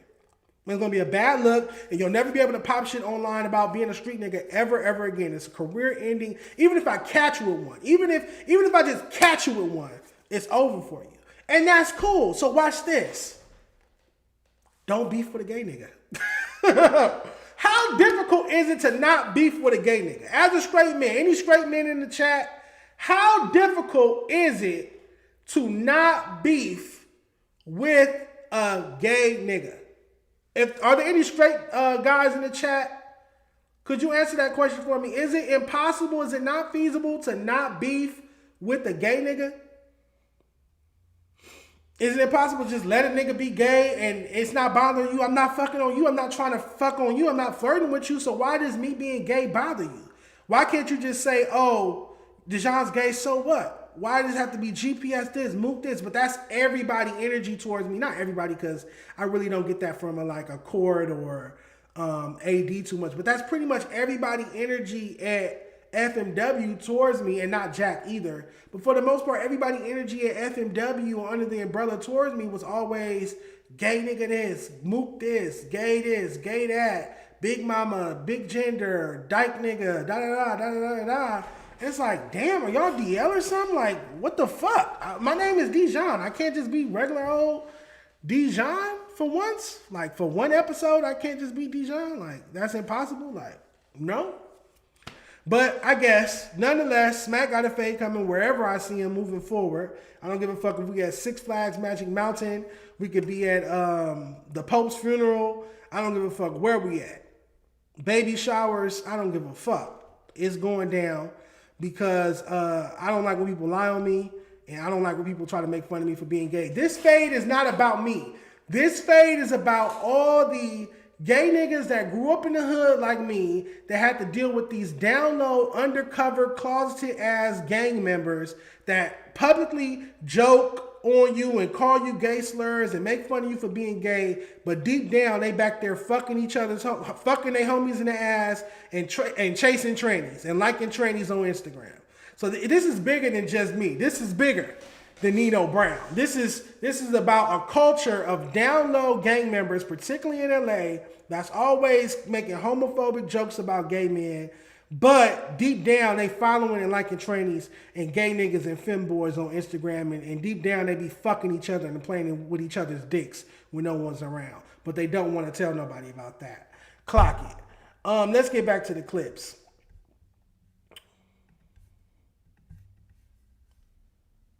I think it should be like one or two more. Is it Dejon or Dejon? That shit just talking about Dejon. Yeah, Dejon. That's what I've been saying. I hope they do because he called him. It's D, motherfucker, D. I hate Adam. My name ain't no fucking Dejon. That sounds like a fucking crack baby. Dejon, motherfucker, Dejon. Laura told you that when I worked there. She told you to stop. I was there. She was like, Adam, stop calling him Dejon. That sounds ghetto. His name is Dejon. He said, nah, nigga, I don't care about none of that. I need that. When I see you, I'm gonna sock your face up. Like that type, like he owned that. Like to me, I could be a play. I don't think it's a play, bro. Because Smack Neri, they talked about it. He like, nigga, on my mama, unless he just doing some shit on his mama and on his hood. He like, nigga, if you running, I'm a on everything I love. I'm gonna do everything I do. I'm gonna whoop your ass and da da da da. So honestly, I don't think it's a play. But to be fair, like whenever we've like talked about the idea of me fighting T-Rail, everybody acts like it's a joke because he got one arm. So it's like, you know, like if T-Rail had used both arms, then me and him would probably be like a somewhat fair fight, right? But because he only got one arm, everybody treats it like a joke. Adam can't fight whatever, can't fight T-Rail, whatever. Makes sense. Smack, granted he has both arms, but like he damn near can't walk. Like his one foot is like, so. It is kind of like don't talk shit. If you got a fucked up foot, don't talk shit. And you can't fight because your foot fucked up. You need to shut the fuck up too. Your mouth shouldn't work either. Your mouth work, but your foot don't. That's stupid. Dejon calling on Smack is kind of like me calling out 4 Extra, which I still obviously think. Is it Dejon or Dejon? I don't know. D, motherfucker, D. Hey, yeah, I mean, hey. Personally, I think that Dejon found a fade that he thinks he can win. Which, to be fair, you think he'd be picking and choosing there? But I mean, he ran down on the Mexican dude at the festival too. Same deal. Like, who has Dejon turned it down with? He really don't be starting it. To be fair, yeah. You feel me? Like he really don't. Like this one, he was a little bit aggressive about. But if you look at the whole trajectory of what happened when he was at FM Dub. Shout out to Lush, voice of reason in this conversation. Shout out to Lush for having my back because I'm not no bully. I don't go around starting issues with people. But if you fuck with me, I'm going to respond. I just gave y'all the whole rundown on the beef with Smack. And obviously it stemmed from my time at FMW. The 4 months I worked there. I got bullied for being gay damn near every day. And after I sat on camera and said stop, if you go watch the clip, Dejon Paul says no more gay jokes on FMW. It's the Shame on You clip. Smack was the main one defending it. Oh, I thought we was cool. Why can't we? We should be able to make the jokes. Smack was the main one defending the gay jokes if you go do your homework on it. But nonetheless, yeah, Lush is right. I'm like reaction. Like I react to shit. I don't like start shit. I'm not gonna just wake up one day and be like, I have a problem with you, I wanna fight. It's like, no, you have to say or do something towards me. And it's not even just like a one-time thing. It's like I kinda let it like build up to the point where I can't take it no more, then I crash out. So it's like if people just leave me alone, like if Smack just left me alone, we wouldn't have never had this issue. But now we got an issue that we can only resolve with a fade because you kept calling me gay and now you wishing HIV death on me and all kind of shit. So yeah. And I don't know what Adam is talking about. He's going to fight. He would fight 4 Extras. 4 Extras will fuck you up. We saw you in that ring running from Jason Love. Yeah, people that see me a couple clips of him saying stuff about me. I don't even reply. I'm cool. I don't want that smoke. But straight. What did you say for him to say? I don't know. No, he been on me since the rumor. I thought it was one of y'all had said RuPaul. And it was the Dejon bro, something like that. He just been saying stuff about me ever since. But look, so I'm cool. All right, so I do remember that on an older episode of the No Jumper Tuesday show, they said Dejon Paul, and he was like, what? RuPaul? And I thought he was trying to be funny, but my response to Spody Face is still very logical and effective and prompt. It's extremely prompt this week because my response to him, because I don't know this gentleman, my response to Spody Face is, why didn't you slap Flakko like you said you was? And so he doesn't want to go back and forth with me. So maybe somebody straight can ask. He don't want to go back and forth with a gay person about this. Maybe we could get Munchie B or Ed Hefe or Lud, if you don't Lush. But like, we need somebody straight. Could we get a straight man? Could any straight man in the chat or any straight man in this space possibly ask Spody Face why he said he was going to slap Flakko, and then a week later he was sitting across from Flakko and didn't slap him and was real giddy with him? After Flakko disrespected him on the phone, verbally abused him on the phone, said his gangbanging career was over, he wouldn't be respected in the streets anymore, and just crossed the line. Flakko as a civilian, as a scary civilian at that, as a man that's been spat in the face of on camera and didn't do anything about it, for him to call into the No Jumper show, which he knows is recorded, and tell Spody Face over the phone, your gangbanging career is over, after making a video about it the day before, and just disparage his whole hood career or gangbanging career. And then Spody Face, rightfully so, is like, when I see you, I'm going to slap you. But unfortunately, when you saw him, you didn't slap him. Now, again, me asking this, I guess because I'm gay, Spody Face doesn't want to engage. So could a straight man ask Spody Face this? And the reason I'm bringing this up, the reason I've always brought this up, two things. One, as a man in this life, all you got is your word. All you got is your word. That's all you die with, is your word. Not no car, house, mansion, fur, diamond, camera, nothing. All you die with is your word as a man. That's all you have in this life. So as a man, if you say, I'm going to slap you when I see you, and then you see the person and you don't slap them, you have broken your promise and you haven't kept your word as a man, and that's not masculine. The second part to that, the caveat to that is, as men, we should be solution driven. Men are put here to solve problems. Women create problems. They create chaos. Even delivery is chaotic. Women create problems. Men solve problems. So if the entirety of Los Angeles is upset and disturbed by the content that Flakko is putting out, and I know that a couple months ago, or not too long ago, Flakko was sitting across from you after you said you was going to slap him, and you, for disrespecting your stature in the hood and saying your gangbanging career was over, for this, a similar line of content, crossing over to street activity and street content when he has no business talking about it, and you didn't slap him, I can make a correlation. I can see why he's doing what he's doing now. I'm not blaming Spody Face, but I'm saying Spody Face could have solved the problem. If there was footage of Spody Face slapping the shit out of Flakko, or if there was footage of Spody Face marking Flakko out verbally, making him apologize on camera publicly the same way he disrespected him on camera the week prior, Flakko could not drop this video that he just dropped. Flakko could not be on the internet talking about some, I'm exposing Draco's murderer with red bandanas around his head and neck. If there was footage of Spody Face keeping his word, I'm not telling you to do something that you didn't voluntarily say you was going to do yourself. But if Spody Face had kept his word as a man and slapped Flakko when he saw him, we would not be talking about Flakko's new Draco exposer video, murderer killer video XYZ. We wouldn't be talking about this. He would have no grounds to drop that on. But because Flakko came to LA, because he disrespected a Crip from Los Angeles on the phone, on camera, then came to LA the next week and sat in that man's face and nothing happened to him. He went unchecked publicly. He feels pompous and hyped up enough to do this type of shit.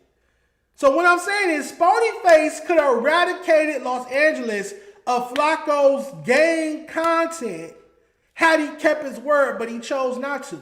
So again, because I'm gay, Spody Face said he doesn't want to engage. He doesn't want to go back and forth with me. Cool, don't need you to. Could someone straight be a conduit and pass the message along or ask that prompt? And Hefe, Munchie B, could somebody who's straight, because I don't want Adam is iffy too, could somebody who's straight Even though he goes back and forth with Adam and Banter, but nonetheless. Can someone straight ask Spotify why he didn't slap Flakko when he said he was going to slap Flakko after Flakko said his gangbanging career was over and made a video about it and then told him that on the phone, on camera? And I don't want to hear the whole, oh, he apologized. I watched that whole episode. He never apologized to you on camera. He disrespected you on camera. How you let somebody publicly disrespect you on the phone, on a taped live stream, but then it's cool that he apologized off camera? He didn't insult you off camera. If somebody call me while I'm on camera and call me the F word, they can't call me tomorrow and be like, oh, I'm sorry I said that. No, you need to go on social media or you need to go sit on camera. And then when I'm with you the next week, you need to be apologizing to me, especially since I said I'm going to slap you. That's the part that gets me. You got in your emotions, you let your anger and your temper become the best of you, and you made a threat to this other man, or excuse of a man being Flakko, and said, I'm going to slap you when I see you. Then you sat across from him and didn't slap him. And now 2-3 months later, we got him running amok, dropping his content with bandanas on his head. I wonder why. He played with an LA gang member and nothing happened. So he going to keep playing with LA gang members and feel like nothing's going to happen. Am I making sense? Am I making sense? Is this adding up? Are we following the pattern here of Flakko disrespecting gang members publicly? The gang members not doing anything about it when they're in his physical presence. It's different if Flakko called into No Jumper and said, Spotify, your gangbanging career is over, and then never came back to No Jumper. The man flew in town the next week and sat there.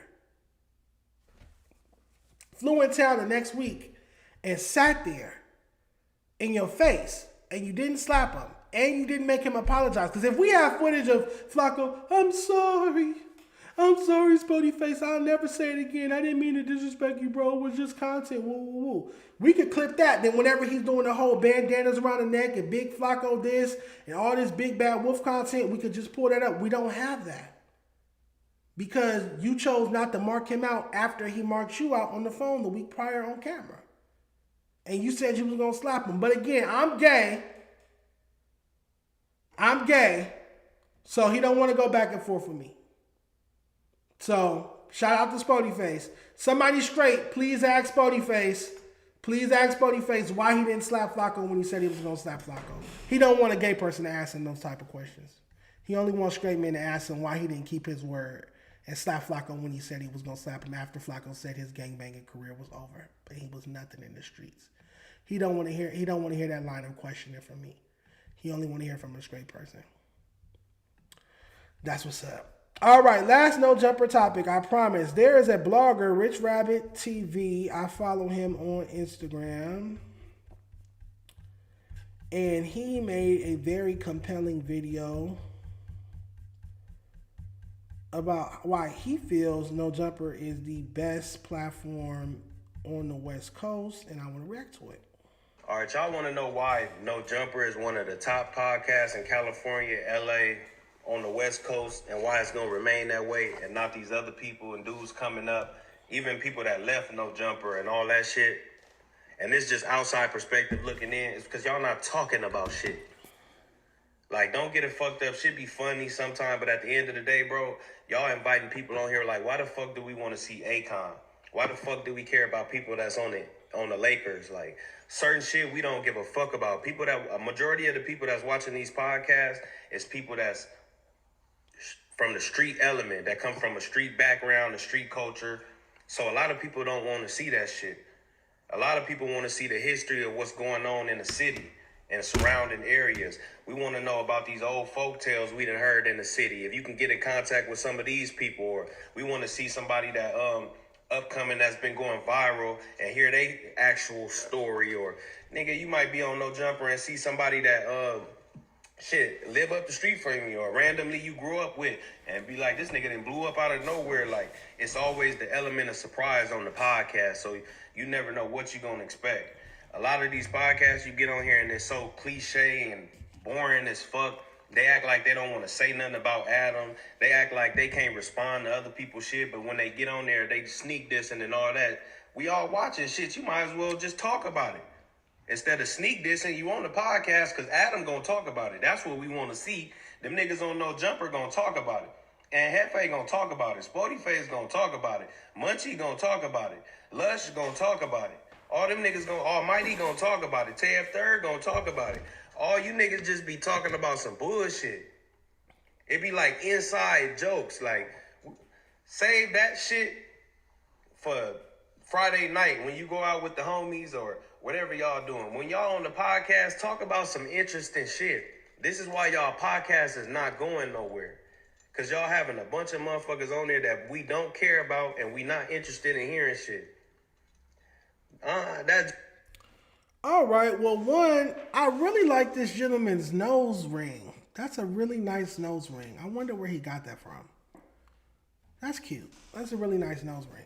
But everybody's entitled to their opinion. If you feel like No Jumper is the best podcast on the West Coast, you're entitled to that opinion. Who am I to tell you what content you like? I feel like at one point in time it was the best platform on the West Coast when it was more about music, more about hip-hop, more about underground artists, SoundCloud Wave, upcoming West Coast artists when they was covering Drakeo, Greedo, Shoreline, Chike, early Chike, that whole era. But me personally, I'm not really too into the gang content, but clearly this guy is. He said he likes when he sees, he likes the fact that he could be watching No Jumper and see somebody that lives up the street from him and be like, oh, dang, you blowing up. It's like he blowing up because he got interviewed on No Jumper. Like, once he leave that building, he's still coming back to your block. Nobody goes and gets interviewed on No Jumper. Now they living in a mansion and all over TV and got big endorsements and stuff like that. That's not how it works. So I think this clip, the reason I pulled it up, it really just speaks to the psyche and the state, the ecosystem of West Coast media and the fans and the viewers and the watchers. This is what they want to see. They want to see the gang content. They want to see the gang stories. He told you that he want to hear about the old folklore. When he said that, he's talking about old gang stories. Old niggas sitting around talking about how they beefed over a rag or a color or a jacket and how that led to thousands and thousands of black lives being lost and murdered at XYZ. That's what they want to hear about. That is the consensus of the audience out here. I can't even just blame Adam and the platforms for pushing, or even just the Flakkos and stuff, for pushing this gang content. We got to put some accountability on the people watching it.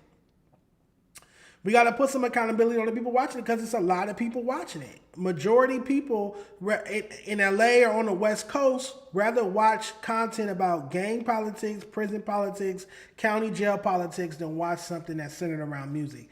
He even said, which was low-key a shot to me, why we want to watch Akon interview. I had Akon up here. Y'all didn't watch it. Even the Back on Fig and Community episodes of Akon didn't do good numbers. Or even like when Wally the Sensei was on Back on Fig 3 months ago to talk about GNX winning the Grammy, that he's on that album. It said like 10,000 views. After like 3 months, it said like 10,000 views. Oh, that's Flakko's mama on the screen. I don't know how she got on the screen.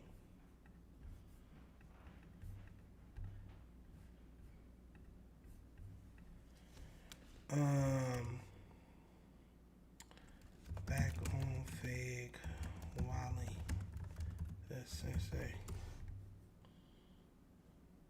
11K views from a month ago. You get what I'm saying? Wally the Sensei and winning Grammy, signing to Travis Scott. Like, when you talk, that's low for them. You get what I'm saying? But let it be an episode where they just had a bunch of their homies from Hoover and Troubles pull up. Would have been way more views than that. So that's just what the audience wants to see. Unfortunately, I tweeted earlier, like, West Coast hip-hop media is in such a fucked up space. If you're not talking about gangbanging or prison or county jail politics, it's an uphill climb. And I really mean that. Right now, another conversation going on. The Crack Baby is making fun of Viral Way for their Snoop Dogg interview only having 3,000 views. Let's check that out. Viral Way, Snoop Dogg.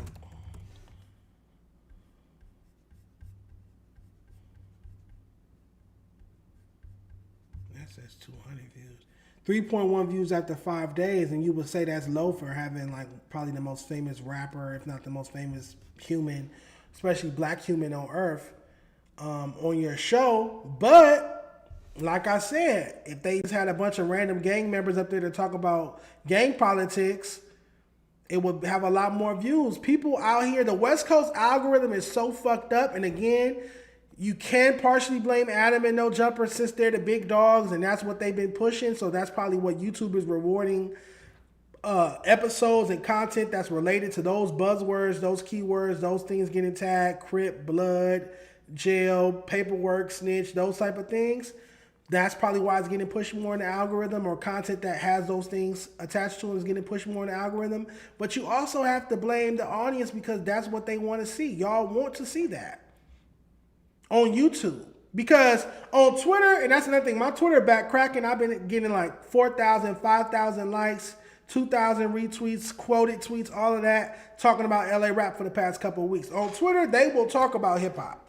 That's what I will give Twitter. Twitter will talk about hip hop. Instagram, you post music, you talk about hip hop on Instagram, you can get some traction there as well. I just did the Dom Kennedy, Larry June versus, it's at like 6,000-7,000 votes. So there's traction there. But on YouTube don't give a fuck about West Coast hip hop. YouTube don't give a fuck about West Coast hip hop. YouTube give a fuck about gang bang, and West Coast YouTube algorithm gives a fuck about gang politics, prison and county jail politics, paperwork, snitching, DPs, shootouts, fist fights. That's what YouTube gives a fuck about on the West Coast. So all I would say is, and I'm just speaking for myself, is I'm going to be focused on the ancillary things. I'm not going to sit here and spend the rest of my year focused on YouTube when clearly YouTube doesn't reward music content, and that's the type of content I make. And I'm not finna start doing gangbang content like Flakko. So I'm focused on doing the Day and Lay live show. I'm focused on my Ethica sponsorship. I'm focused on my Every Table sponsorship.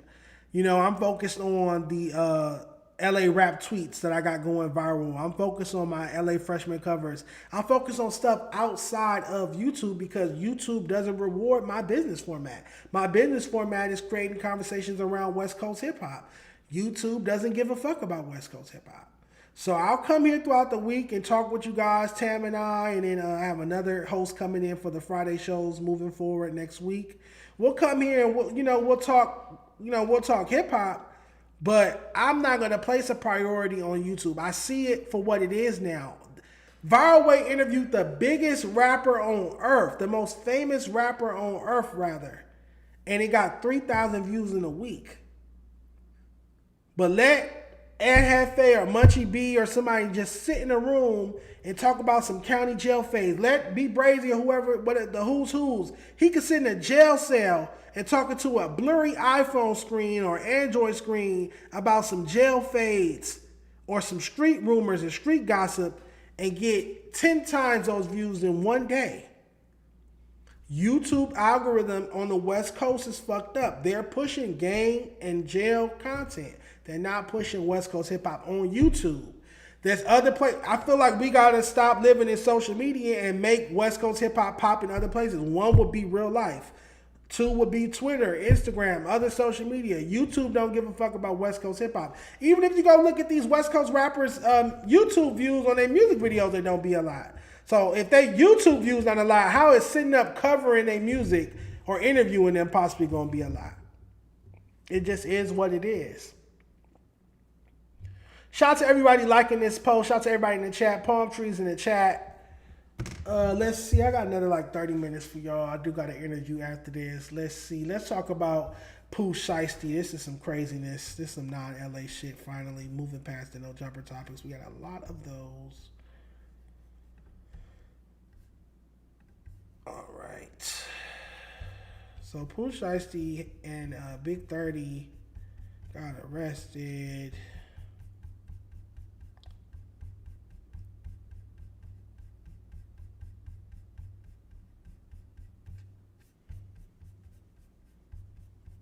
I sent the bullshit. Oh, did I just pass that? Oh, nope, I thought that was it. That's that. I'm Ryan Rabel, I'm the U.S. Attorney for the Northern District of Texas. Thank you for coming. This week, 9 individuals, including well-known musical artists, kidnapped and robbed at gunpoint numerous victims at a music studio in Dallas, Texas. 8 of the 9 were arrested yesterday in Dallas, Memphis, and Nashville. These individuals who are charged and arrested include Lontrell Williams Jr., also known as Pooh Shiesty, Lontrell Williams Sr., Rodney Wright Jr., also known as Big 30, Kadarius Waters, Demarion Gibson, DeMarcus Glover, Corday Johnson, Darian McDaniel, and Terrence Rogers has not been arrested yet, but will be soon. The complaint alleges that on January 10th of this year, 3 music industry professionals traveled to Dallas for a scheduled business meeting. Lontrell Williams Jr. arranged this meeting purportedly to discuss the terms of his recording contract with one of the victims. As alleged, once these 3 men were inside the recording studio, Williams Jr. and 8 co-conspirators, several of whom traveled from Memphis, Tennessee, executed a coordinated armed takeover. As alleged, Williams Jr. produced an AK-style pistol and forced one of the victims to sign a release from the recording contract at gunpoint. The remaining conspirators displayed firearms and robbed the other victims of Rolex watches, jewelry, cash, and other. I'm Ryan Rabel, I'm the U.S. Attorney for the Northern. All right, so this was the press conference from the U.S. Attorney announcing that they had arrested Pooh Shiesty and his father for allegedly kidnapping and robbing Gucci Mane and forcing him to sign a release from 1017 Brick Squad. Records for Pooh Shiesty. This is some ghetto street shit, man. But I'm not surprised. Pooh Shiesty always came across like he don't give a fuck. It's given he might have a boyfriend in jail because he don't give a fuck about going to jail. He prefers it clearly. He don't give a fuck about his music career. It's unfortunate because that FDO record is one of the best records of the year. It was charting very well on Billboard. Like, you thinking he got all this motion and this nigga go do this dumb shit. And like, what does he think this is, the 90s?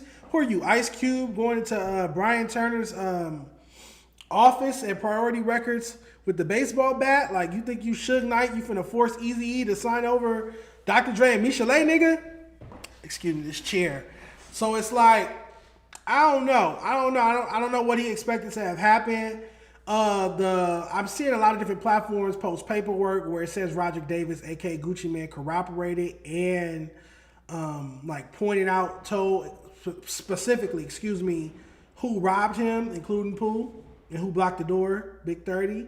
Allegedly, I don't know how true those sources are, if that paperwork is AI or real. Really don't care.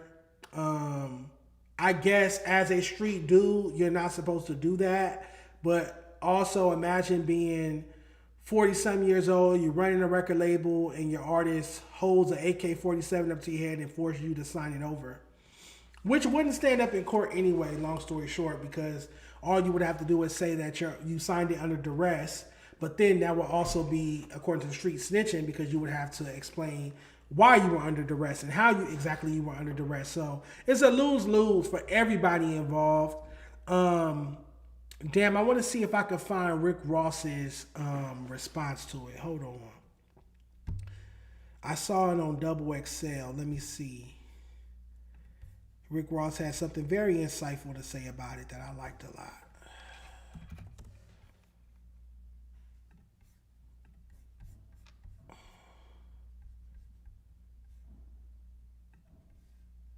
No, I really wasn't. My DM Rose, what you think or how you feel about the Guwap Pooh Shiesty situation? I don't like it for either side. You know what I'm talking about? Guwap most definitely didn't deserve that, and I don't want to see this for the Lord homie Pooh Shiesty, but this one niggas got to be educated and understand. In business, you got to negotiate, my nigga. You got to negotiate. If you were signed for $100K and now you got 10 M's on the table, it's time to negotiate. This how we do this. Boom, boom, boom, boom, boom, boom. Everybody win. Let's go. That's how I gotta go, my nigga. You can't muscle your way out of no shit and no business. It don't go that way.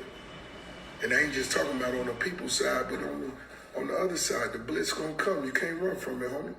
That's the way it goes. Negotiate. Shout out to Rose. Shout out to Rick Ross. That's some sound advice. Clearly, he has a lot of experience signing artists. Meek Mill, Wale, Stolly. He's had issues with Gunplay. We've seen that play out in recent weeks where Gunplay's badmouthed him pause over the internet on different podcasts and whatnot. It's crazy because Gunplay's manager reached out to me and said, would you like to do an interview with him? I said, yeah, sure. I would love to talk music with Gunplay. He's like, oh, this is how much we charging. It's like, nigga, you think I'm going to pay Gunplay to come up here? Like, my fans don't even know, like, care about who that is, not even West Coast hip hop. But anywho, back to the topic.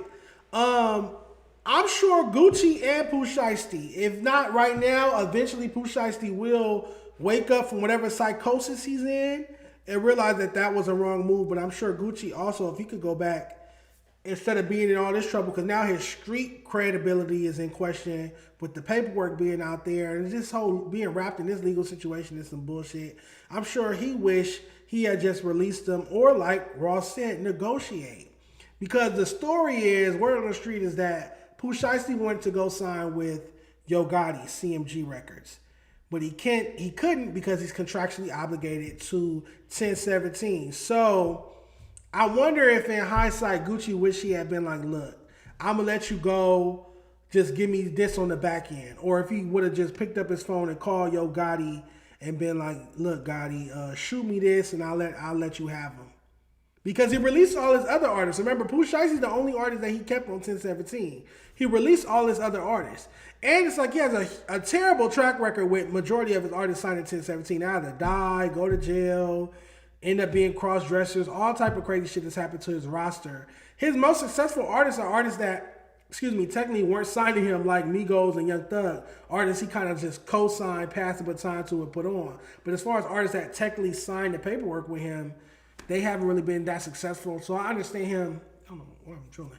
I understand him wanting to retain Pooh Shiesty on his contract, especially after having a big hit like FDO. But damn, in hindsight, was it worth you getting robbed? They said they screwed the earrings off that nigga. I ain't never heard of that. You know how nasty that is? You know how smelly certain niggas' earring backs be? And shit, I clean mine with a little wet wipe.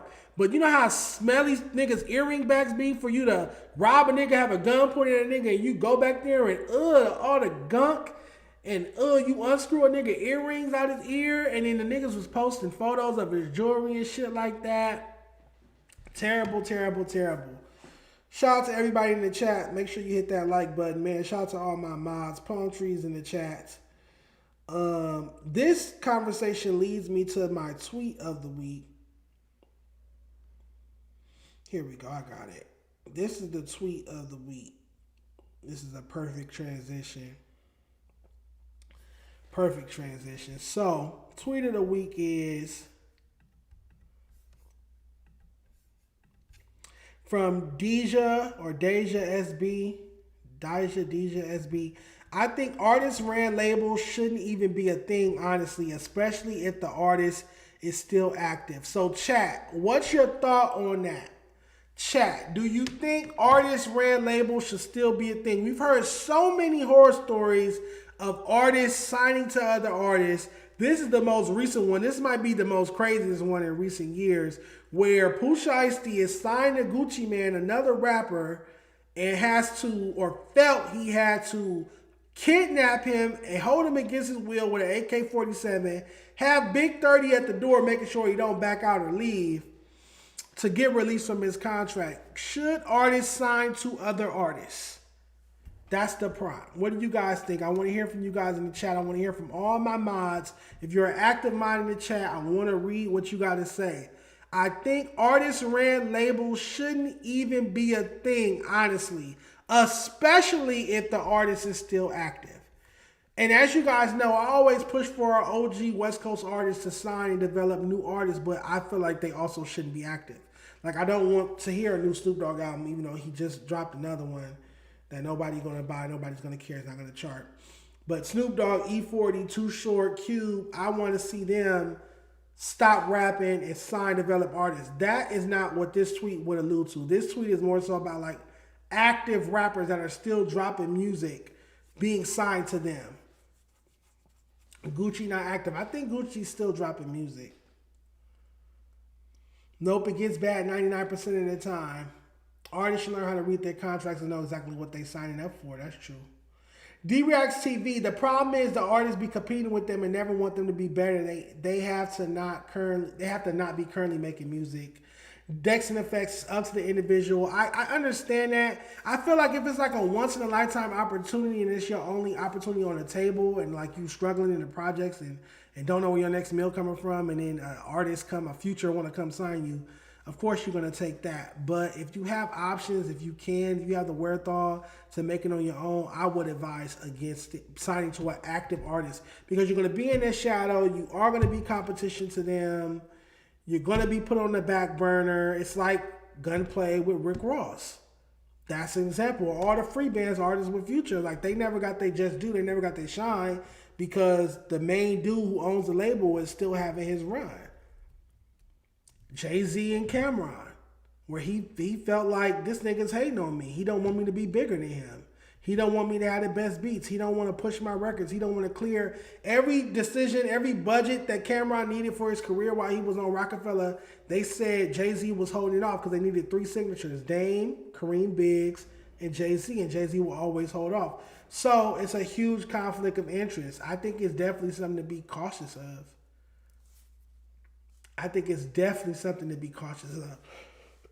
Excuse me. All right, so another rapper's legal situation. Have you guys heard EBK Jabbo? The latest update on EBK Jabbo.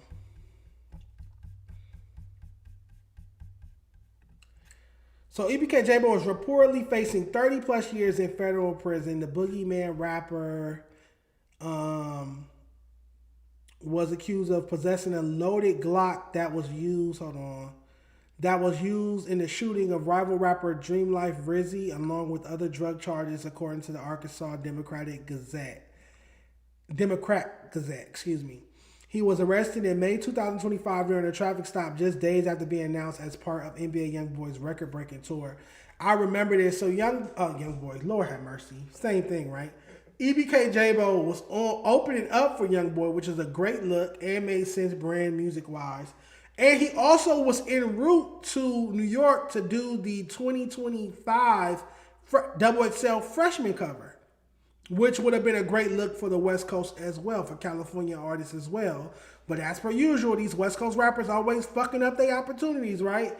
He gets arrested with a gun and drugs in the car. Now he's facing 30 years because allegedly, according to this Arkansas Gazette, the gun, the Glock that the police found on him was used to allegedly murder Dream Life Rizzy. I don't know who that is. So it's looking bad for EBK Jabbo. This is like his third, fourth time in jail in recent years. He got like 2 platinum plaques recently. And for what? For you to sit and rot in jail over some dumb street shit. It's just unfortunate. It's like every time the West Coast gets somebody that can like break through and be a big artist and be the face of the West Coast, some bullshit happened. Nipsey, rest in peace. Drakeo, rest in peace. Now EBK Jabbo, this Big Sad 1900 had the whole smear campaign put against him, even though he was one of our most promising artists. And now that's like a what's the word I'm looking for? Like a gray cloud over his career because people are obsessed with that stupid shit. It's unfortunate. It's like every time a West Coast artist is about to break through and it looks like they're about to be the new king of LA or king of California, rather. EBK Jabbo's from up north. It's like, it's some bullshit happening. Even Mozzie was on his run. He signs a CMG. Then what? He goes to jail and loses all of his momentum. He hasn't recovered or bounced back. He hasn't made a comeback record since.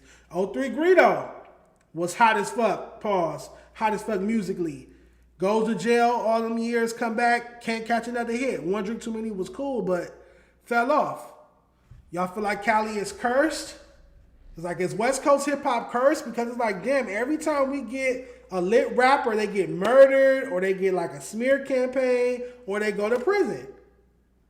And it's like, damn, when is California gonna catch a break? When is one of our artists gonna blow up, pop off, build organically, drop hit record after hit record, classic mixtapes, and then just become the king of California, king of the West Coast, and take us to the next level? We need the next Kendricks. We need the next, you get what I'm saying, the next YGs. We need the next Nipseys. We need that next wave. And it's like we always, it keeps happening. It just keeps happening. I hate that.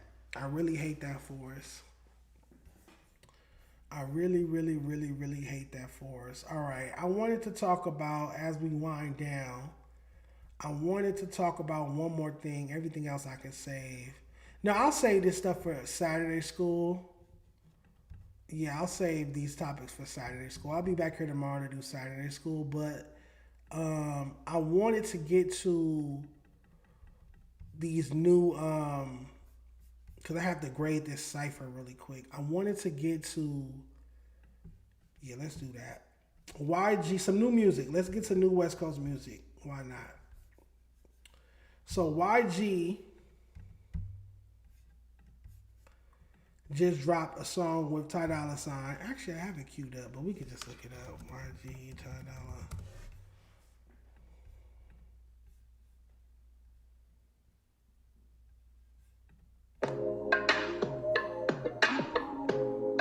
Teach me how to love me.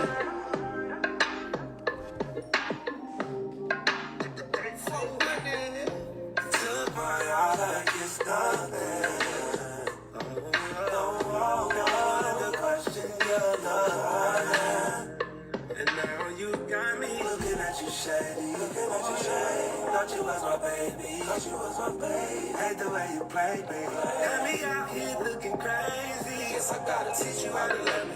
Teach you how to love me. Teach you how to love me. Gotta teach you how to love me. Teach you how to love me. Teach you how to love me. Teach you how to love me. Gotta teach you how to love me. Teach you how to love me. Ratchet when you fuck me.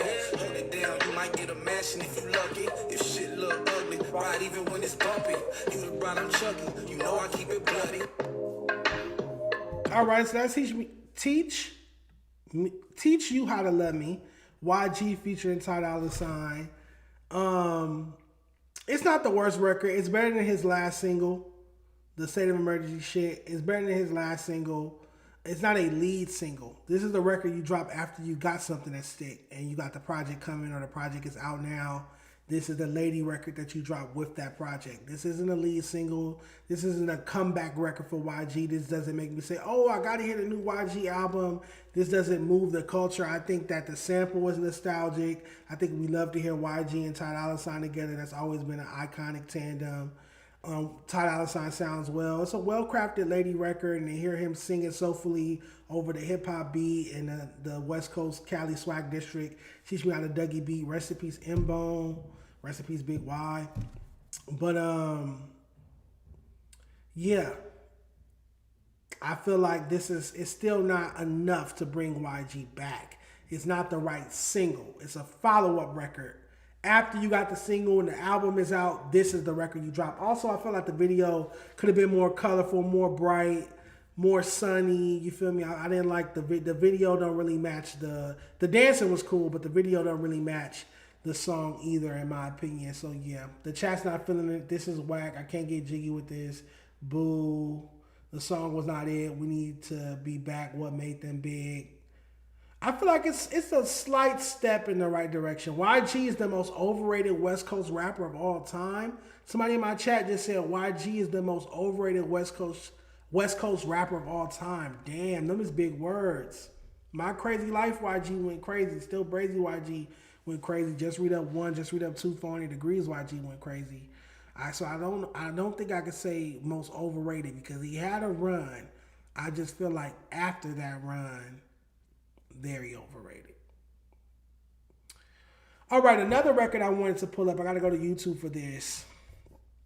I wanted to pull up. So it's Rucci, RJ, AZ Chike. I am not pleased with this record. It's called Get Bracken and Come Back. I feel like this is a mistake on Chike's behalf the most. Let's check it out. Give me your most memorable project story. Oh shit. I know sometimes I be triggered. When Black Sam say, hey, get cracking and come back, nigga. I know sometimes I be tripping, but I ain't crazy. I'm watching my back. I think somebody trying to kill me. And I ain't trusting no bitches. I know that they trying to play me. And then I come to my senses. Can't no motherfucker fade me. They call me Big Dog, baby. Oh, you ain't heard the latest. I'm 50 blows up. Now you rocking with the greatest. I pop high shit. You can take it how you take it. It's a patty, not a bracelet. Got the bitch butt naked. Get the drop off. Triple doggy bone, stay dripped up. I'm hopping out the whip 12 ever try to flick up. Something like a rapper. Hit the mall, take a picture. Do something like a nigga. Get your bitch before I get it. Get back and nigga, come back. Niggas ain't no motherfucking comeback. Big old chain, hold on, run that. Get the trippin' in this bitch like where my gun at. Get the trippin' in this bitch like nigga, fuck that. Get the trippin' in this bitch like nigga, fuck rap. Get back and nigga, come back. Hey, fuck rapping, nigga, fuck 12. Nigga, I lift this 50 like a dumbbell. Nigga, I dump this 50 like it's junk mail. Shells hanging out your scalp, it's a ducktail. Love smell, hopped out the pussy, bitch, thank me. Pocket full of big face stankies. Who's sleeping on me? Get them hoes a blankie. Wake that bitch bitch up, tell her watch her damn baby. It's crazy. I went from 400 in my account. Shit crazy. I used to be farting on mama couch. Shit crazy. I took her out, told her pick out a house you want.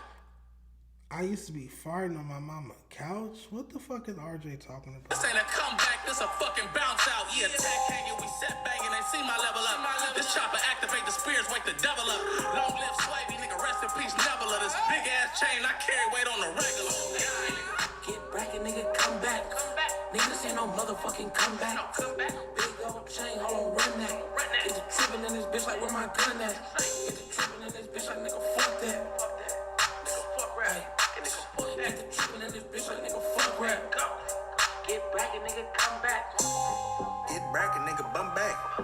Heard he got bracket, but didn't come back. Talking about he heard police on the dispatch. Man, get your bitch ass on this hell no. Do it on his own and that foreign thing swinging like I'm trying to avoid cones. Bitch, you wrong. Got me blown here. You ain't good for shit, but getting fucked in some moans. Know some niggas never got cracking. Never spit back.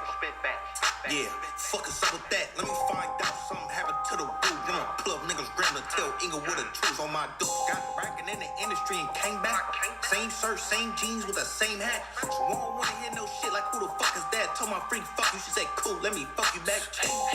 Get bracket, nigga, come. All right, that was trash. That was trash. That was trash, man. That was trash. I'm most disappointed in AZ Chike because it's like he still has so much potential left in his career. RJ already established legendary LA staple, West Coast LA, California staple. You feel me? Respectfully feel like we've seen him reach his peak and we're just gonna respect him as a staple and a legend out west. Cool.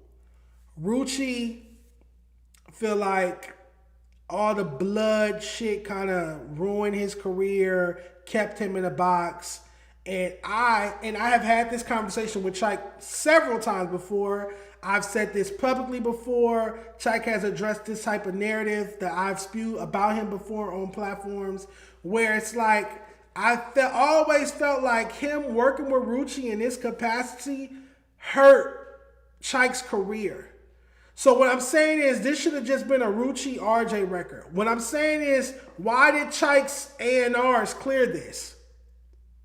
Who's in charge? I know he signed to Warner Records, Free Lunch, R. Baron is still part of his situation, TK Picasso. Who is letting the golden boy, the golden child of LA rap post GNX, everybody's anticipating his album after doing the GNX feature and the Schoolboy Q feature well over a year ago. Who is to say, oh yeah, go rap about being a blood and Bracken and bum and all of this, bumming and Bracken and blood this and blood that and all this street gang rhetoric? Who's saying, who on AZ Chike's team, who's in his corner saying, oh yeah, AZ Chike, go align yourself further with these blood rappers using this blood rhetoric, this blood jargon on wax when we try to market you as the new face of West Coast hip hop. The new face of West Coast hip hop shouldn't be limiting himself to bloods. It might be some Crips that you want Crips to listen to your music. You want non-affiliates to listen to your music. You don't just want the bloods and people that don't mind bloods and people that's into gang culture to like your music. So I don't want to hear AZ Chike rapping about no Bracken and bumming and blood this and blood that and Inglewood this and Inglewood. Chike, you're not a blood. To my knowledge, Chike is not a blood. So why? And it's crazy because I saw this record out, but I saw the title Get Bracken and I never pressed play on it. And I told myself I was going to wait till I was on camera. But I was on the phone with someone who's doing business with Warner, an executive that's doing business with Warner earlier this week. I swear to God, right-handed guy, I was on the phone with him. And I was like, oh, well, you know, Warner has AZ Chike. And he was like, oh, nah, hell nah. He was like, nah, that dude be talking too much street shit. It be fucking up his motion. It be fucking up. And I'm like, yeah, I don't like that. I don't like that. I do not like that. I never liked that from Chike. I never like, and I'm not saying street shit. I'm saying gang shit. Because he is a hardcore rapper. His lyrics even take away the gang shit is hardcore for the most part. I don't like the gang element on Chike. And this is just me as a Chike fan. Again, Chike started my career in media. The first rapper I ever interviewed was AZ Chike. So I have to give him that. Gotta respect him, tip my hat. But I don't like Blood Chike. And I've said that on camera before, so I'm not shy about it. I don't want to hear Chike rapping about big B's and blood this and bracken and all. Where does that lead to? Where did that get Rucci? Nowhere. Where did that get RJ? Nowhere. I felt like that was the downfall of RJ's career. Was when he started doing all the bracken and the red barrettes and everything all red. Before that, RJ wasn't super blooded out. It was like, if you know, you know. I'm your 1 and 2. Then, like, not even just I'm your 3, then like during or right after the Drakeo beef or during it or like I said, right after it, especially that On God album, and he got bracken and he's in the apartments, he got the red, the all red Paisley fits on and all of that stuff. I didn't like that. That's my least favorite era of RJ. I feel like it alienates people that don't need to be alienated. You're alienating Crips, you're alienating non-affiliates, you're alienating people with Crip family members who grew up in Crip households. You're alienating people that beef with whatever hoods you're being associated with. When we as LA rappers can't afford to alienate anybody, you should want anybody to feel comfortable listening to your music.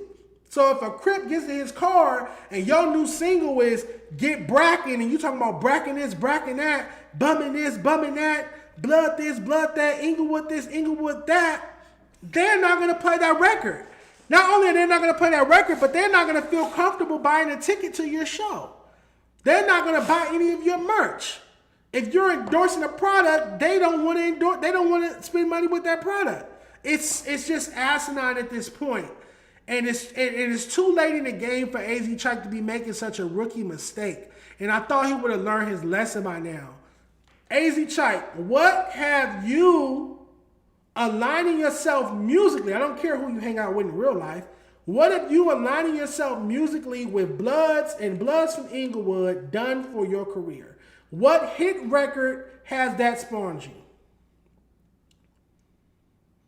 What hit record has that spawned you? What hit record has that spawned Rucci or RJ? What hit record has Bloodin spawned Rucci or RJ? The only one that worked for was YG. And maybe The Game. And that was way before that.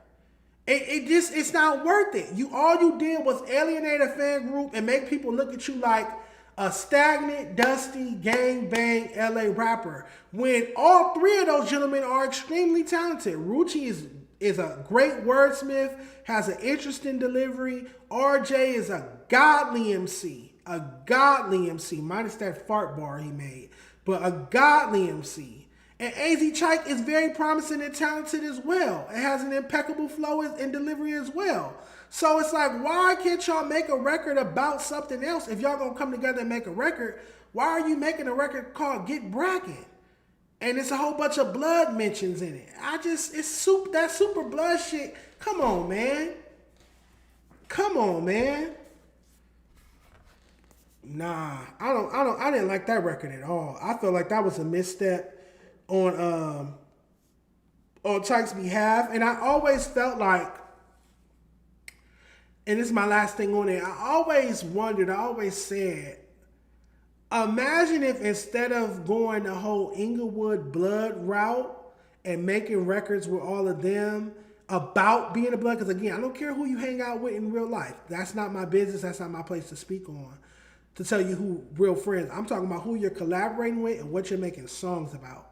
Imagine instead of making songs about being a blood from Inglewood, when Drakeo got home and reached out to Chike because they had the same management and team, R. Baron, TK and Picasso, imagine if he had did that feature. Remember when Drakeo came home, he wanted to work with Chike.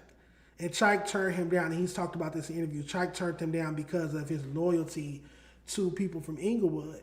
But imagine if he had just did that record. Imagine how crazy that record would have been.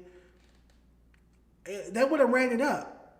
That would have ran it up. And Drakeo's fan base, the Stink Team fan base, is so much bigger and influential and impactful than Rucci and the Inglewood Blood rappers that he's affiliating himself with or has affiliated with over the years. It just would have made more sense fiscally. It would have made more sense in a monetary facet.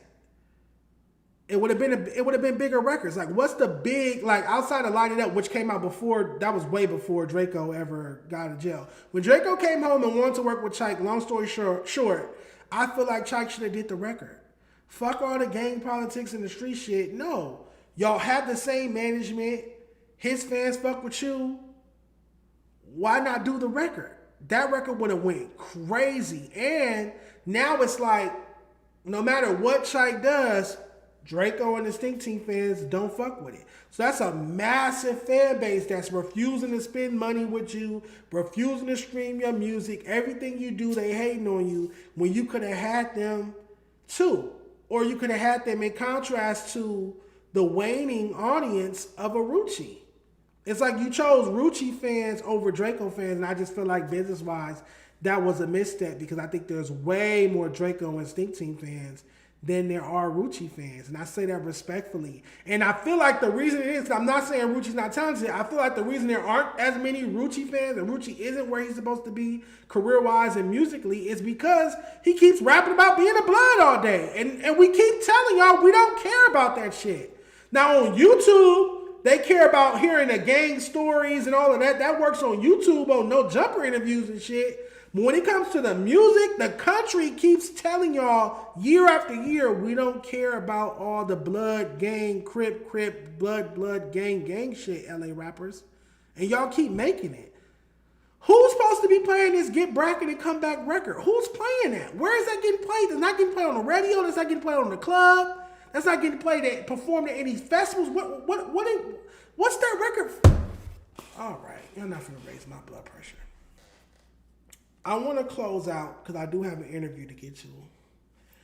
Let me calm down because I get worked up. I want to close out. Off Air just dropped a new cypher with LA rappers, including AT and Richie. I want to close out with you guys' opinion on it, and I'm gonna grade the cypher. So it's called. What's it called? The Notice. The Notice 2026 Cypher. All right, let's check it out.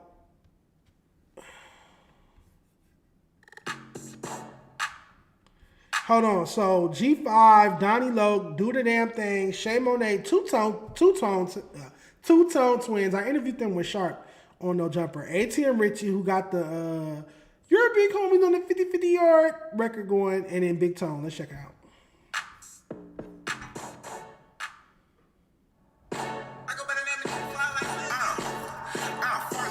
Set it off like Cleo and Stoney. I was in a trap around the rock before I heard jabroni me. I'm a trip on everything, I don't care if you know me. When it's beef, I'm in the field on the block like a goalie. Every day I'm popping hot shit like a fish market. Spin a block, I treat it like a store. I'ma get my target, hit him with a shot while he driving. I bet he park it. Started with a bucket, that new whip, you gotta push to start it.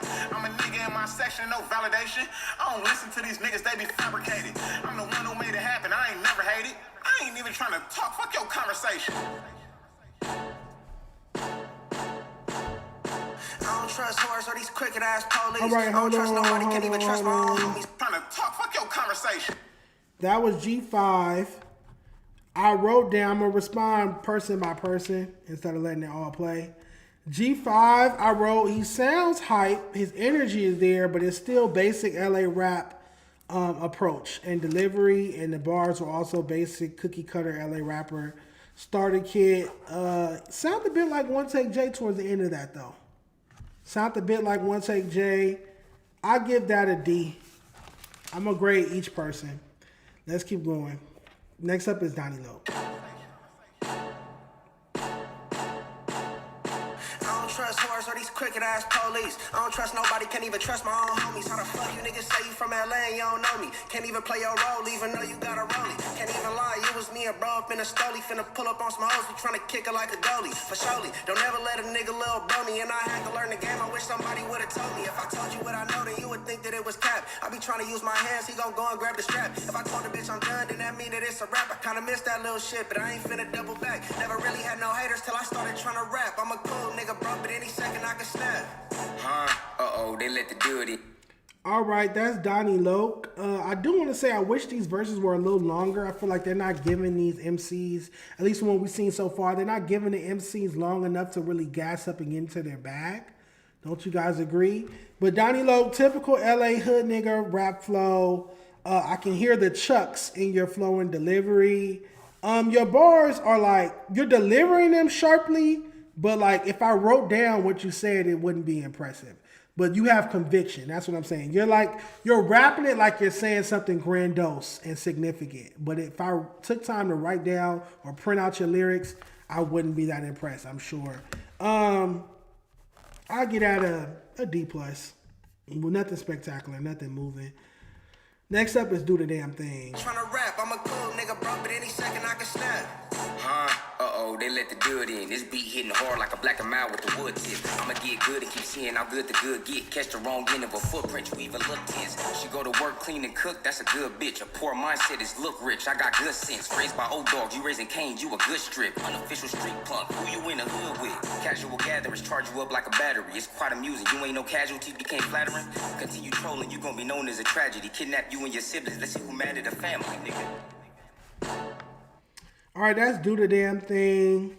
These MCs need longer times. They need longer times. It's going by too quick. It's going by way too quick. I wrote down he has potential to be like an alternative MC. Like he needs to lean more Kendrick, less like hood rhetoric. I can hear it. Like I could just hear if he went more like conscious book back rapper. He would have like backpack rapper. He would like, it would go further than the hood. Like there's a disconnect there. Like he's caught in the middle. That's what I'm writing down.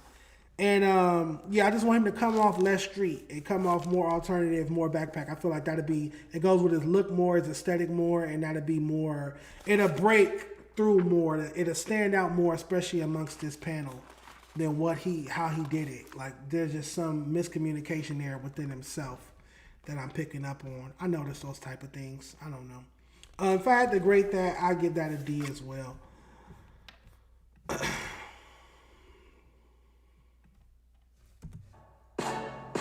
ATM Richie, let's get it.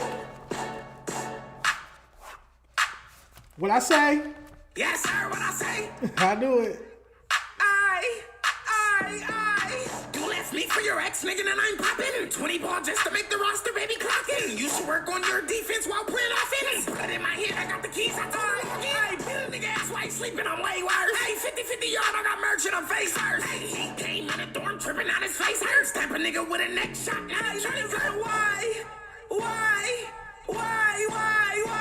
It's like Natalie, none loud as they come, keep popping it. Known to put a bitch up in her place, I ain't Bill Cunningham. Said I'm on a store run, I didn't know he'd run around. I remember having no money, but I had a money count. Last bitch came up short with trap, I beat the shit up out. 12 came and sent me to the P and I did the time about it. Why?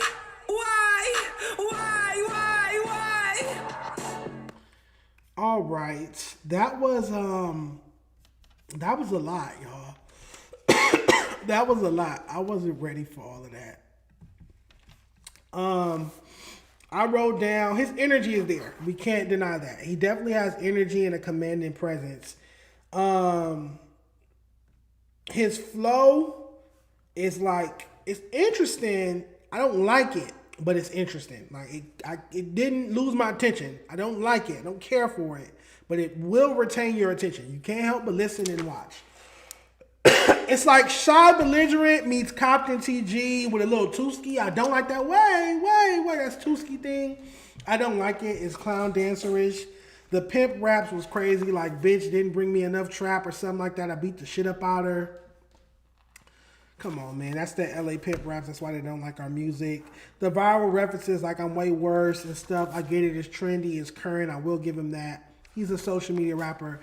It's like Explore page. Like ATM Richie is something you can watch on your Explore page on Instagram. It's not something you want to get in your car and play. It's not something you're going to hear in the club. It's not something you're going to ever hear on the radio. It's not something you're going to ever see get nominated for an award. So its cap that is at the ceiling for it is something to watch on the Instagram Explore page. I give that because its energy is there. That's the only reason it's not an F is because its energy is there. So I would give that a D.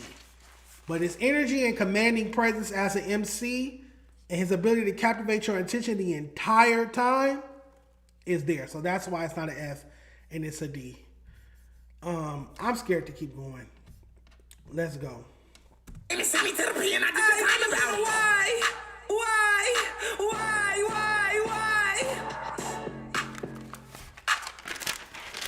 All right, some females. Let's get it.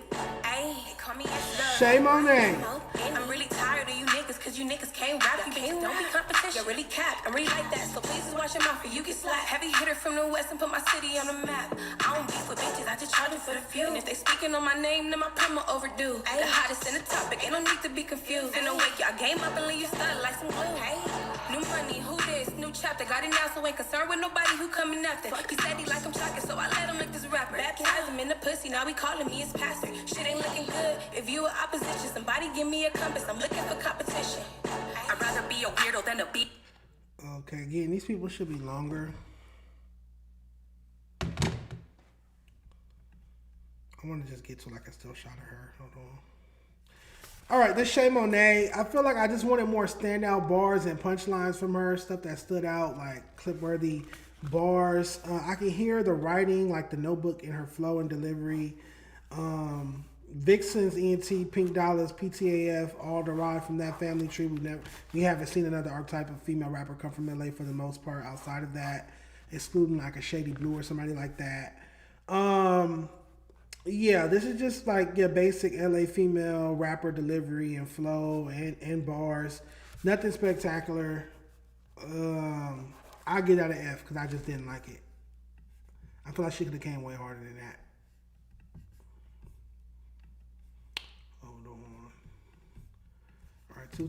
If you were opposition, somebody give me a compass. I'm looking for competition. I'd rather be a weirdo than a BM. These bitches find the comfort of clone. Just to keep a man, these hoes throwing shots through these buffs. I don't see them. Name a flying nigga dying, never hop up in my DM. Las morotas ya llegaron, el desmadre ya llegó. These bitches had the time, now these bitches gotta go. Ahora nómbrame un tipo que me bate si que no. Todo mundo sabe que es un litty party con las dos. You be sliding en un Hyundai, yo tirando desde el ghost. Turn a bitch into a post, metiendo manos sin un Glock.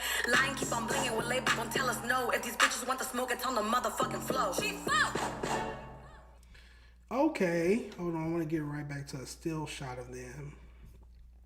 It's the Two Tone Twins. Shout out to them. I interviewed them when I was at No Jumper. Why are they saying nigga? I don't know why they're saying nigga. I also don't speak Spanish, so I don't know what they were saying for half their verse. It's such a short, limited verse from all the artists that if they had like an extended verse and they slipped some Spanish in, cool, but it's like you only have but this much time and it's two of you. So like majority of the people watching this are most likely going to be English speakers. So I probably would have spoke in English. I would literally have to translate and see what the bars like to see if they were clever bars or not.